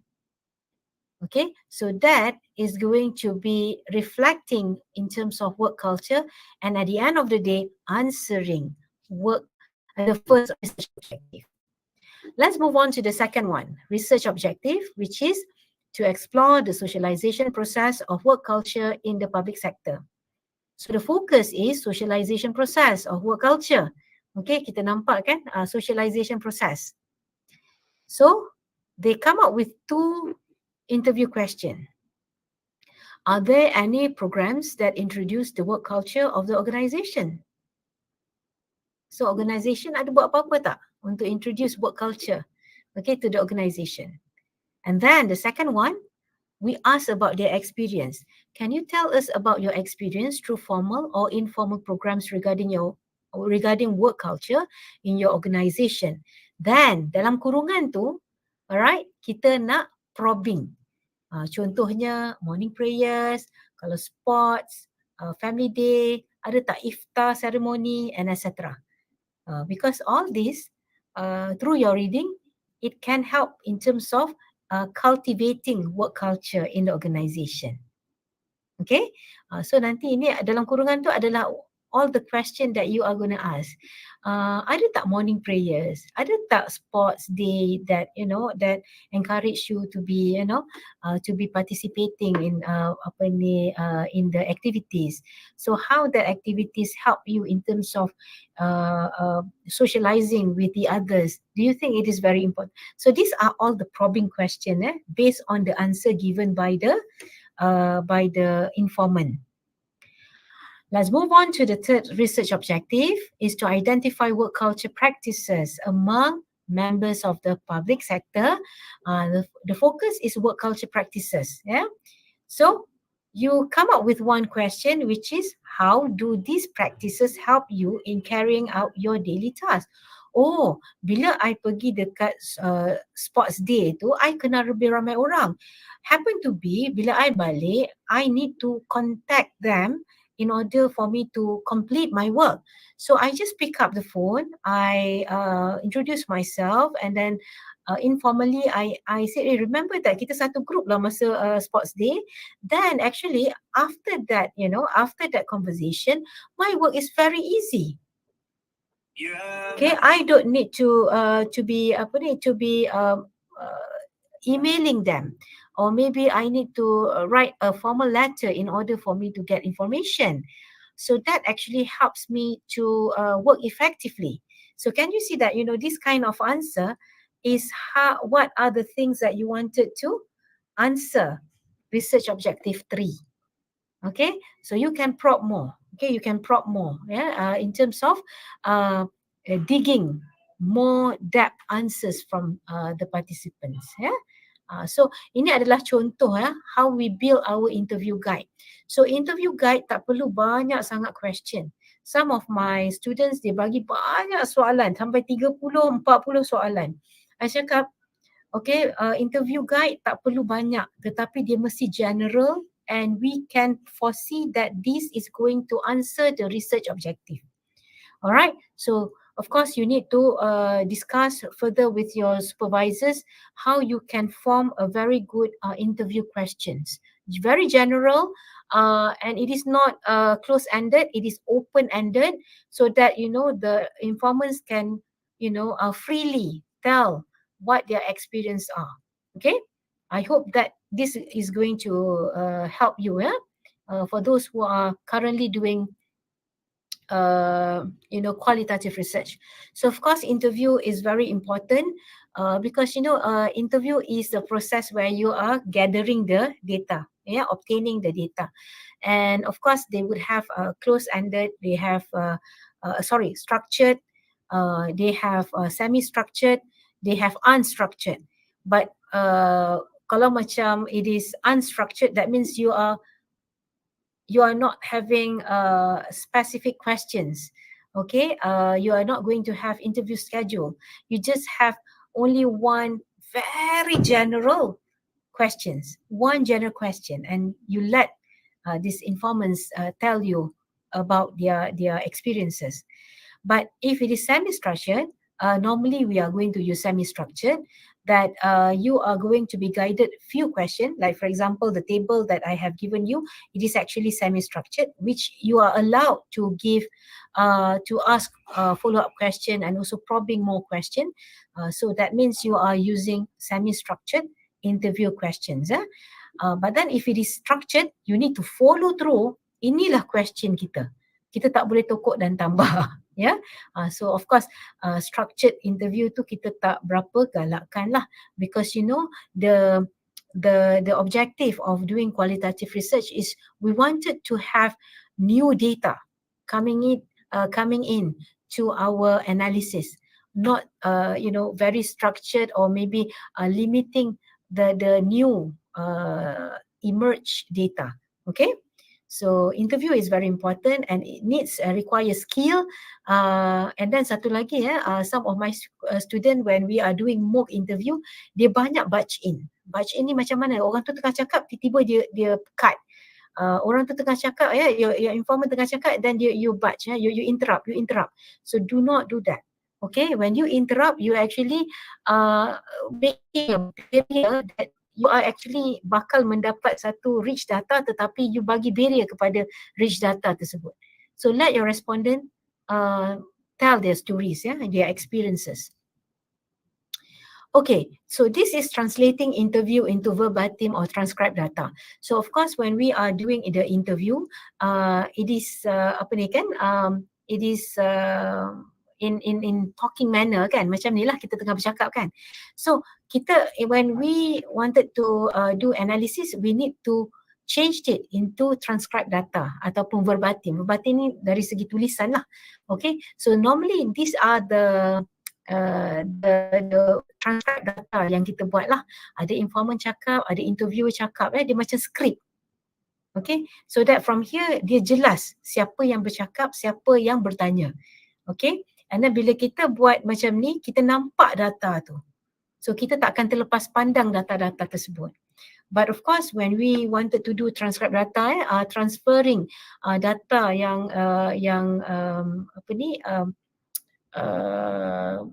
bercakap kepada yang transcribe data, you kena dengar very carefully. Okay, even kalau boleh letakkan juga kat situ. Okay, because that can be a data. Okay, alright, then data analysis. Okay, data analysis ni dia a bit challenging sebab mungkin kita tak biasa. So these are the stages that you need to go through according to Clark and Brown 2016, saying that you need to have at least 6 steps how you are going to do. So first one is you need to familiarize with the data. So how you familiarize with the data is is that you need to read and reread. Okay, read and reread the data. The second one is you need to generate the codes and category. Okay, so when you are doing the analysis, dia ada 3 stages at least. Dia ada codes, category and themes. Okay, so the third point would be searching for the themes. Nanti kita akan tengok how this can be happening ya. And then lepas tu reviewing for the themes, you review balik, okay, as to whether that this theme can be still reduced, okay, reduce into smaller themes. And then we define and naming the themes and producing the report. So these are the step by step. And normally we use thematic analysis where identifying recurring themes in the data. So why we do themes is because we want to reduce the theme. Masa saya buat PhD, saya ada the first layer bila I buat the codes, I have 3,000 themes. 3,000 codes, sorry. And then after that, I reduce it into category. I have 500 categories. Then when I go for themes, I ada only 5 themes sahaja. So can you see that from 3,000, kita ada 5 themes sahaja at the end of the day. So it's actually a process of reducing the data into similar categories ataupun similar categorization. So that is what thematic analysis are all about. Okay, so 2 ways of to do our analysis is the first one manually lah. Normally tu kita buat macam mana, kita dah buat yang transcribe data, kita ada highlighter, kita ada post-it notes yang warna kuning tu. So kita akan highlight quotes yang you rasa important.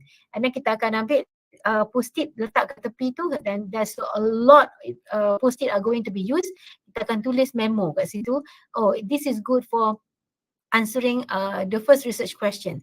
Ataupun kalau you highlight benda tu, then you are giving certain justification or settings. Dia kata, oh, during this time the informant felt disturbed with the question. Contoh. So this is manually doing your data analysis, and of course it is going to be very hard work, okay, because to organize the data is not very easy because there's a lot of data. 45 minute interview tu, maybe you will get like 15 to 20 pages of transcribed data. So you just imagine tu baru satu. Kalau you ada 30 orang you interview, macam mana? Okay, berbalik kepada orang yang kita boleh interview, according to Creswell, if you can do very depth interview, 6 person is enough. Alright, but again, the rule of thumb of all the researchers berbeza-beza. Okay, but for myself, I always go for saturation point. I tak tulis kat sini, I'm so sorry about that. Saturation point. Why I'm using saturation point is that, you know, bila kita buat analysis data, once kita dah interview informant yang pertama, I will quickly do my data analysis. Okay, my explication data. Kenapa? Because I wanted to see what are the categories that can emerge inside that particular data.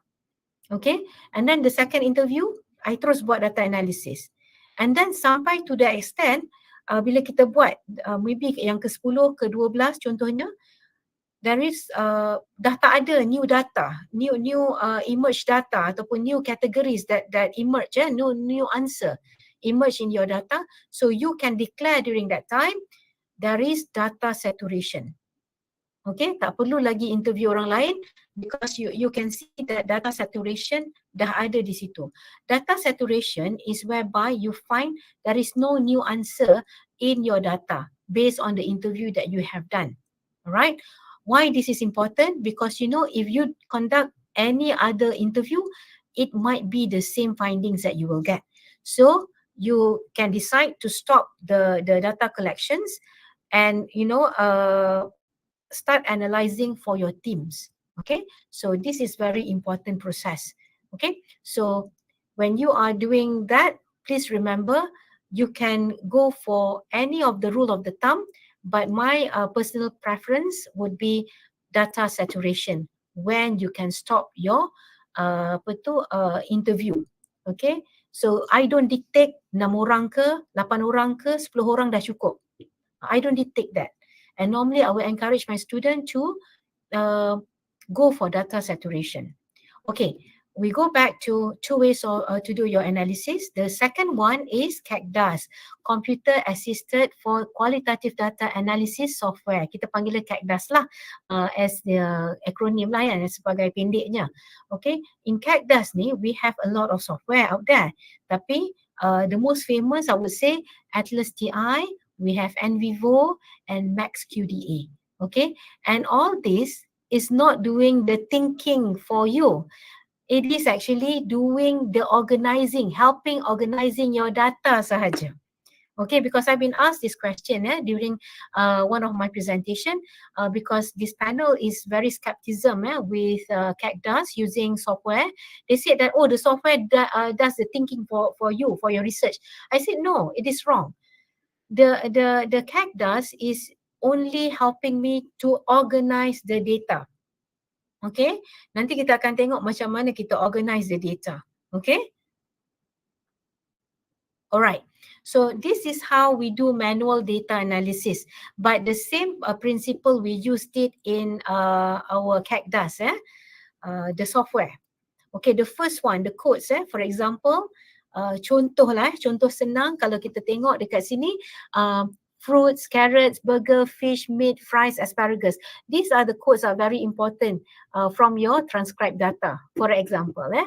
And then how can we reduce the codes into categories? Because the second layer would be the categories. So we go for, kita tengok fruits and carrots and also asparagus as fiber source. Then burgers and also fries are fats source. And then fish, meat and fries is protein source. Okay, so therefore you can reduce daripada berapa? 7 ni kita ada 3 je kategori. But then we need to further reduce our data into a meaningful category, which is we call it as teams, where we can reduce it into all these fiber, protein, fats is actually categorized as foods. Nampak tak? Ni very simple lah. Tapi kalau macam when you are studying about other thing, dia akan menjadi lagi kompleks lah. Ya. So for me, this is one of the example how we can reduce our data tu daripada codes kepada kategori and then lepas tu kepada team. Okay? So inilah caranya. Secara teorinya lah ya. Faham tak yang ni? Okay, I dah ambil 1 minit daripada masa you, so I need to go fast. Alright. So this is the analysis using CACDAS. So we have the transcribed data here, the informant, interviewer, informant kat sini and then lepas tu these are all the script and then you start to highlight. Kat sini I tak boleh nak highlight because this is a screenshot. You akan highlight the words ataupun the ayat yang you rasa it is very important to answer your research question and then you start to give names to your codes. Okay, yang biru, warna merah ni, warna purple ni are all codes, coding. Alright, so therefore you can start doing the coding. Dan bila the coding, you dah buat semua dah habis semua, then you can go to data visualization where kalau you tengok kat sini, you boleh buat 3 map dalam Atlas TI. Okay, ini adalah one of the software which is Atlas TI where we can see that you buat dalam 3 map. Kalau lagi besar dia, maksudnya lagi banyak. Okay, kalau tengok ya kat sini nombor 5 dan nombor 6 lebih kurang sama tapi dengan nombor 3 kalau dia ada 3 kod saja dia lebih kecil. Kalau dia ada 5 kod dekat dalam ni dia akan menjadi lebih besar. Okay, kalau kita lihat kat sini analysis for detail subcode pula, kita dah nampak ya kat sini semuanya coding and then di sini adalah semuanya categories. Ya, ni semua categories. So kita boleh buat interesting data visualization, especially when you are presenting during your viva ke, you pergi conference ke. So you can do all this. Okay, let's look at the satu lagi software kalau you nak buat data visualization. Ni NVivo. I lebih suka begini sebab kita nampak dekat sini adalah the themes. And then ini adalah kategori and this is going to be the codes. Okay, dia ada 3 layer which is ni adalah dia punya apa orang kata tu, codes, kategori and this is the themes. Alright, and visualization can also be done. I selalu juga tengok orang yang buat begini ya, where we can see that there is a parent, ini parent and this is the child. Sorry, this is the parent and this is the child punya principal. But of course, when you wanted to use any of the software, I memang galakkan you all pergi kelas. So untuk kelas ni kita tak boleh nak apa ni lah, we don't have time for doing the software introductions. So ni adalah antara data visualization. Okay, let's move on to the next one, which is why it is important for you to do data interpretation, because you want to make sense of the data. And what are the lesson learned, okay, from your research. Okay, so at the end of the day, because you know chapter 5 and you need to do your conclusion and discussion and conclusion. So dekat sini data interpretation are going to be very, very important. Okay, so kalau you cannot make sense of your data and you fail to answer your research question, the research is considered fail. Okay, so therefore these data interpretations are very, very important. And the most important thing is that, you know, you linking the data with larger literature. Okay, macamlah kita buat quantitative discussion. Okay, kita selalu linking the data with the larger literature where we can see whether we have fulfilled the gap, okay, answering the gap, or we can, you know, we can introduce a new data emerge from our findings. So this is very important. Okay, let's look at the trustworthiness. Trustworthiness is very important because kalau dekat dalam quantitative research, we can prove through reliability test, Cronbach alpha, you know, value. Kalau 0.7, it considered reliable. But in qualitative research, according to Guba and Lincoln, they said that if you can use, if you can prove 2 of the elements in this table, so it is considered as apa ni lah, trustworthy lah. Your research can be considered as valid. Okay, so these are the 4 elements that been introduced by Guba and Lincoln in 1988. You can see that, you know, credibility, confirmability, dependability, and confirmability. I know that this is very alien to you. Take it very lightly about this. Not lightly lah, I would say, but you just need to know about this, yeah. So in terms of credibility is actually the degree of confidence on how the research is conducted. So that means you need to look at very seriously from your, you know, your research methodology, how the data have been conducted, how the research data collection have been conducted. Okay, that includes your data collection, your analysis and reporting phase lah, because this is important. Okay, by using by doing your pilot test. From there kita dapat tahu sama ada the processes, your research processes are valid or not. Okay, ada kesalahan ke tidak. And then confirmability is to promote transparency, okay, by using CACDAS or members check. Okay, members check, one of the way that is that you can do is that, you know, your transcribed data tadi daripada interview tu, you post balik kepada ataupun you email kepada you punya informant. Okay, and then lepas tu ask them to check back the data as to whether this is what you meant. Okay, because kita tak nak tersalah reporting. Okay, that is one of the members check. Okay, another one method that you can preserve confirmability is by using CACDAS, because we can always check on the decision making that we have done in our software tu. Sebab, you know, the software is to help you in terms of organizing your data. So semua decision making you boleh letak dekat memo, so you tak terlupa. So whenever that people questions you, you can always track back kat mana yang you telah buat keputusan ini. Okay, and then dependability. Okay, Alright, we have audit trail. Okay, audit trail ni seperti manalah nama dia tu kan. Kita boleh tengok balik apakah keputusan-keputusan yang kita buat. Okay, dalam kita buat data analysis ataupun data data explication ni ya. Kita boleh check balik kenapa kita buat begini. Okay, sebab sometimes when we are presenting our data, some listeners are going to ask you. So you always need to answer why the decision have been made. What is your justification have been made? So to know your justification, you can always go back to audit trail lah. Okay, and lastly is conformability, where we wanted to look at the consistency of the data with the current practice, where we use triangulation. Triangulation is sangat famous, where we are going to check back with the third party about the response by our informants. Okay, so that's some of the elements that you need to know if you wanted to make sure that your data is valid. And normally this will be reported in your chapter 3. Yeah.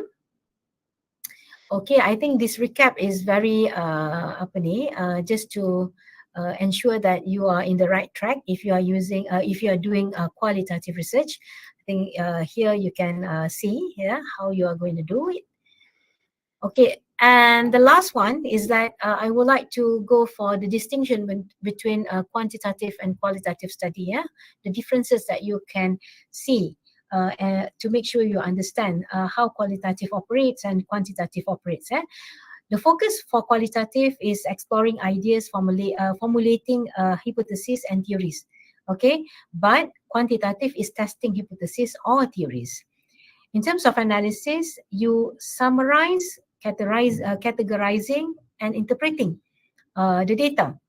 Okay, analysis in quantitative is more on maths and statistical analysis, where you are going to use SPSS for your data analysis.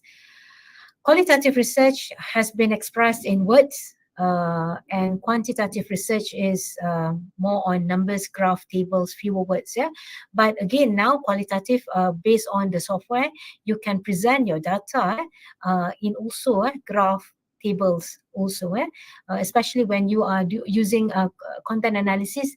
You're using the icon, nama dia word crunch. Kita nampak kalau macam selalunya orang language dia akan cakap, okay, berapa banyak empowerment words have been mentioned in the text. Itu pun kita boleh actually present in macam in qualitative data, but we are using numbers and also tables.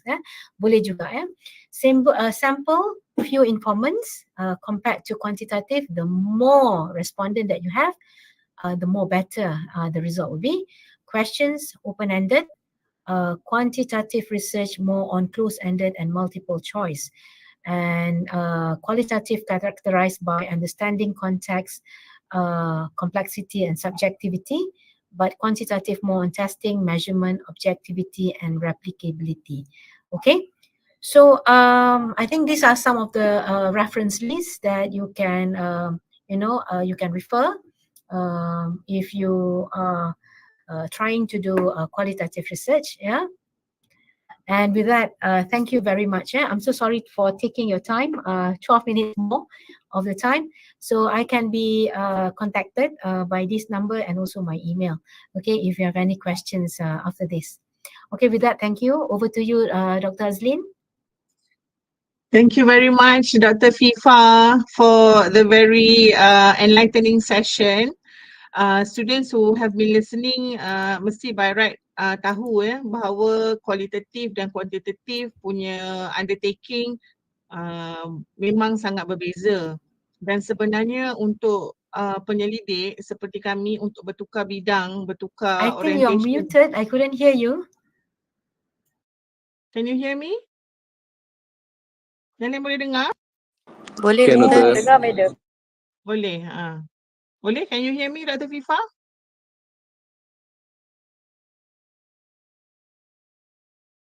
Can Dr. FIFA hear me? Students boleh dengar Boleh, Doktor. Okay, I think by right you should know that the undertaking, the orientation between quanti and quali ni memang sangat berbeza. Dan kami penyelidik yang memang dah bertahun-tahun buat quanti, nak tukar bidang ke quali pun sebenarnya satu a very big decision untuk kita change. Before we sum up the session, maybe we can hear a few words from our lecturer in charge, Sir Nazir. Sir Nazir boleh bagi beberapa patah perkataan, beberapa patah kata. Okay, Assalamualaikum warahmatullahi wabarakatuh. Thank you Dr. Nozafifa and Dr. Azlin for this morning session. I believe that this session has given us quite a good exposure for a different approaches as what mentioned by Dr. Nozafifa, namely qualitative. Dr. Azlin, I believe he has delivered both approaches, right? But in terms of the qualitative data analysis, I believe this is timely decision to guide all of you, at least to get exposed with the new horizon, right? To expand your insightful perspective with regard to qualitative. Some of the lecturers here are also doing qualitative, and you are fortunate actually to be guided by those lecturers, right? And I hope that all of you can success, right, in your future endeavor. And thank you again for Dr. Azlin and Dr. Nozafifa for a very informative sharing this morning. All right, so over to you, Dr. Azlin. Thank you, Thank Dr. you, Sir Nazir.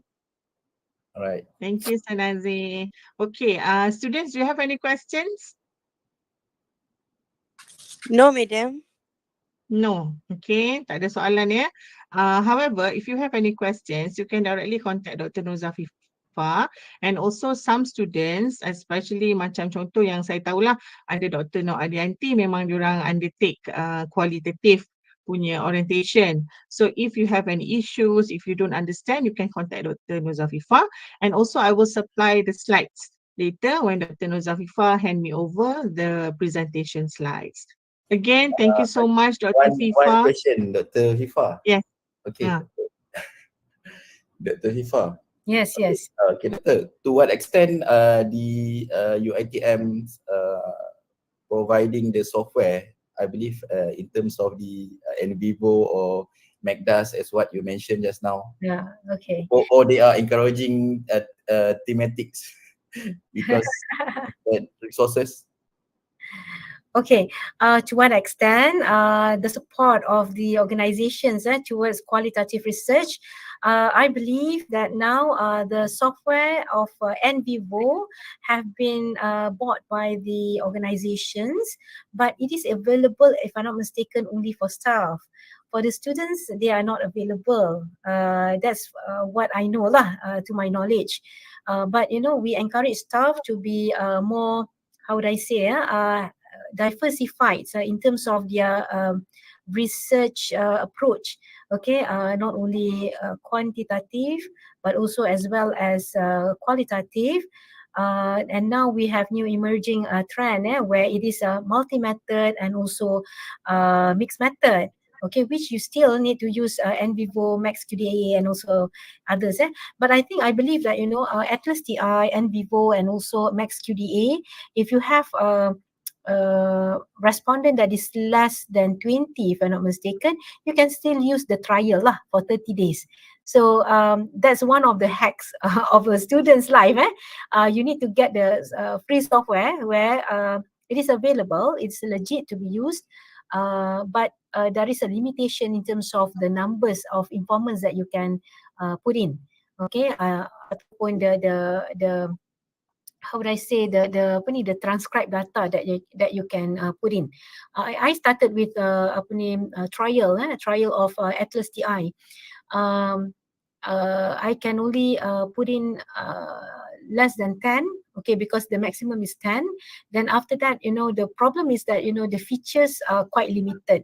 Some of the features that I would like to use, but I cannot use. So at the end of the day, I decided to buy. But of course, for Atlas TI, it is quite user friendly as well as NVivo. But the thing is that, compared to my version when I was studying, version 8, and now currently is version 24, the features are totally different. So, at the end of the day, me as a researcher, even though I have used Atlas TI previously, I need to relearn how to use Atlas TI. Same goes to NVivo, because when they have upgraded the version, they have certain features that they dropped and they introduced. And then the interface also might be very much different. So again, I think in universities ni, we cannot run from lifelong learning lah, ya, Encik Nazir. We always need to upgrade our knowledge, even though we have learned, but we need to relearn about the thing. Okay, but to answer your question, UITM have bought a license for NVivo. I'm still using it. I'm using NVivo right now because it is free for staff, but not for the student, unfortunately. Thank you, Dr. Fifa, for your enlightenment. And not to forget, Senashil also guiding his student using Qualitative. So there are only 2 lecturers, as far as I am aware, that are asking their student to use qualitative approaches. But I think eventually it will getting bigger and the numbers are increasing, inshallah, in the future. All right, thank you, Doctor, again. Thank you, Sanazir. So we expect, inshallah, kan, next semester and the coming semesters, qualitative orientation will be more popular among the students, since now Question more from the access. student. Any questions from the students? Students lapar kot. Especially those students who are embarking in qualitative research. You Yeah. must have a lot of questions. Okay, any questions? Especially from Dr. Arianti students? But anyway, Ada if you don't know what to ask, or maybe shy cat to ask here, it's okay. You can email me if you have any questions lah. Okay, I'm open for any question from the students. Yeah. Okay, over to you, Cik Nazir. Okay. Cik Nazir, I think Dr. Fifa tak dengar suara I. So maybe you can close the session, Sir Nazir? Sebab Dr. Okay. Fifa tak dengar kot my voice. Doctor, can you hear Dr. Azlin's voice?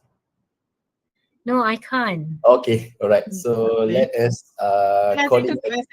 All right, okay, it's okay. Let's us calling a day off. All right, thank you, Dr. Fifa, once again. And I believe that this is not the end, and we shall be having these kinds of event, all right, in the future.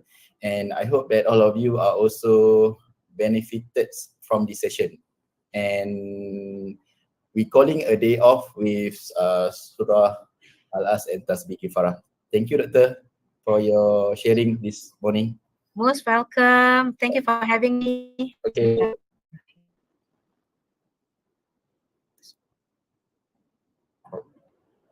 Thank you, Sir Nazir. Okay. Bye. Thank you, Doctor. Thank you, Thank you, Doctor. Thank you, Doctor. Thank you so much, Doctor. All right. Thank you, Next week, jangan everyone. lupa submit. Jangan lupa submit. Baik, sir.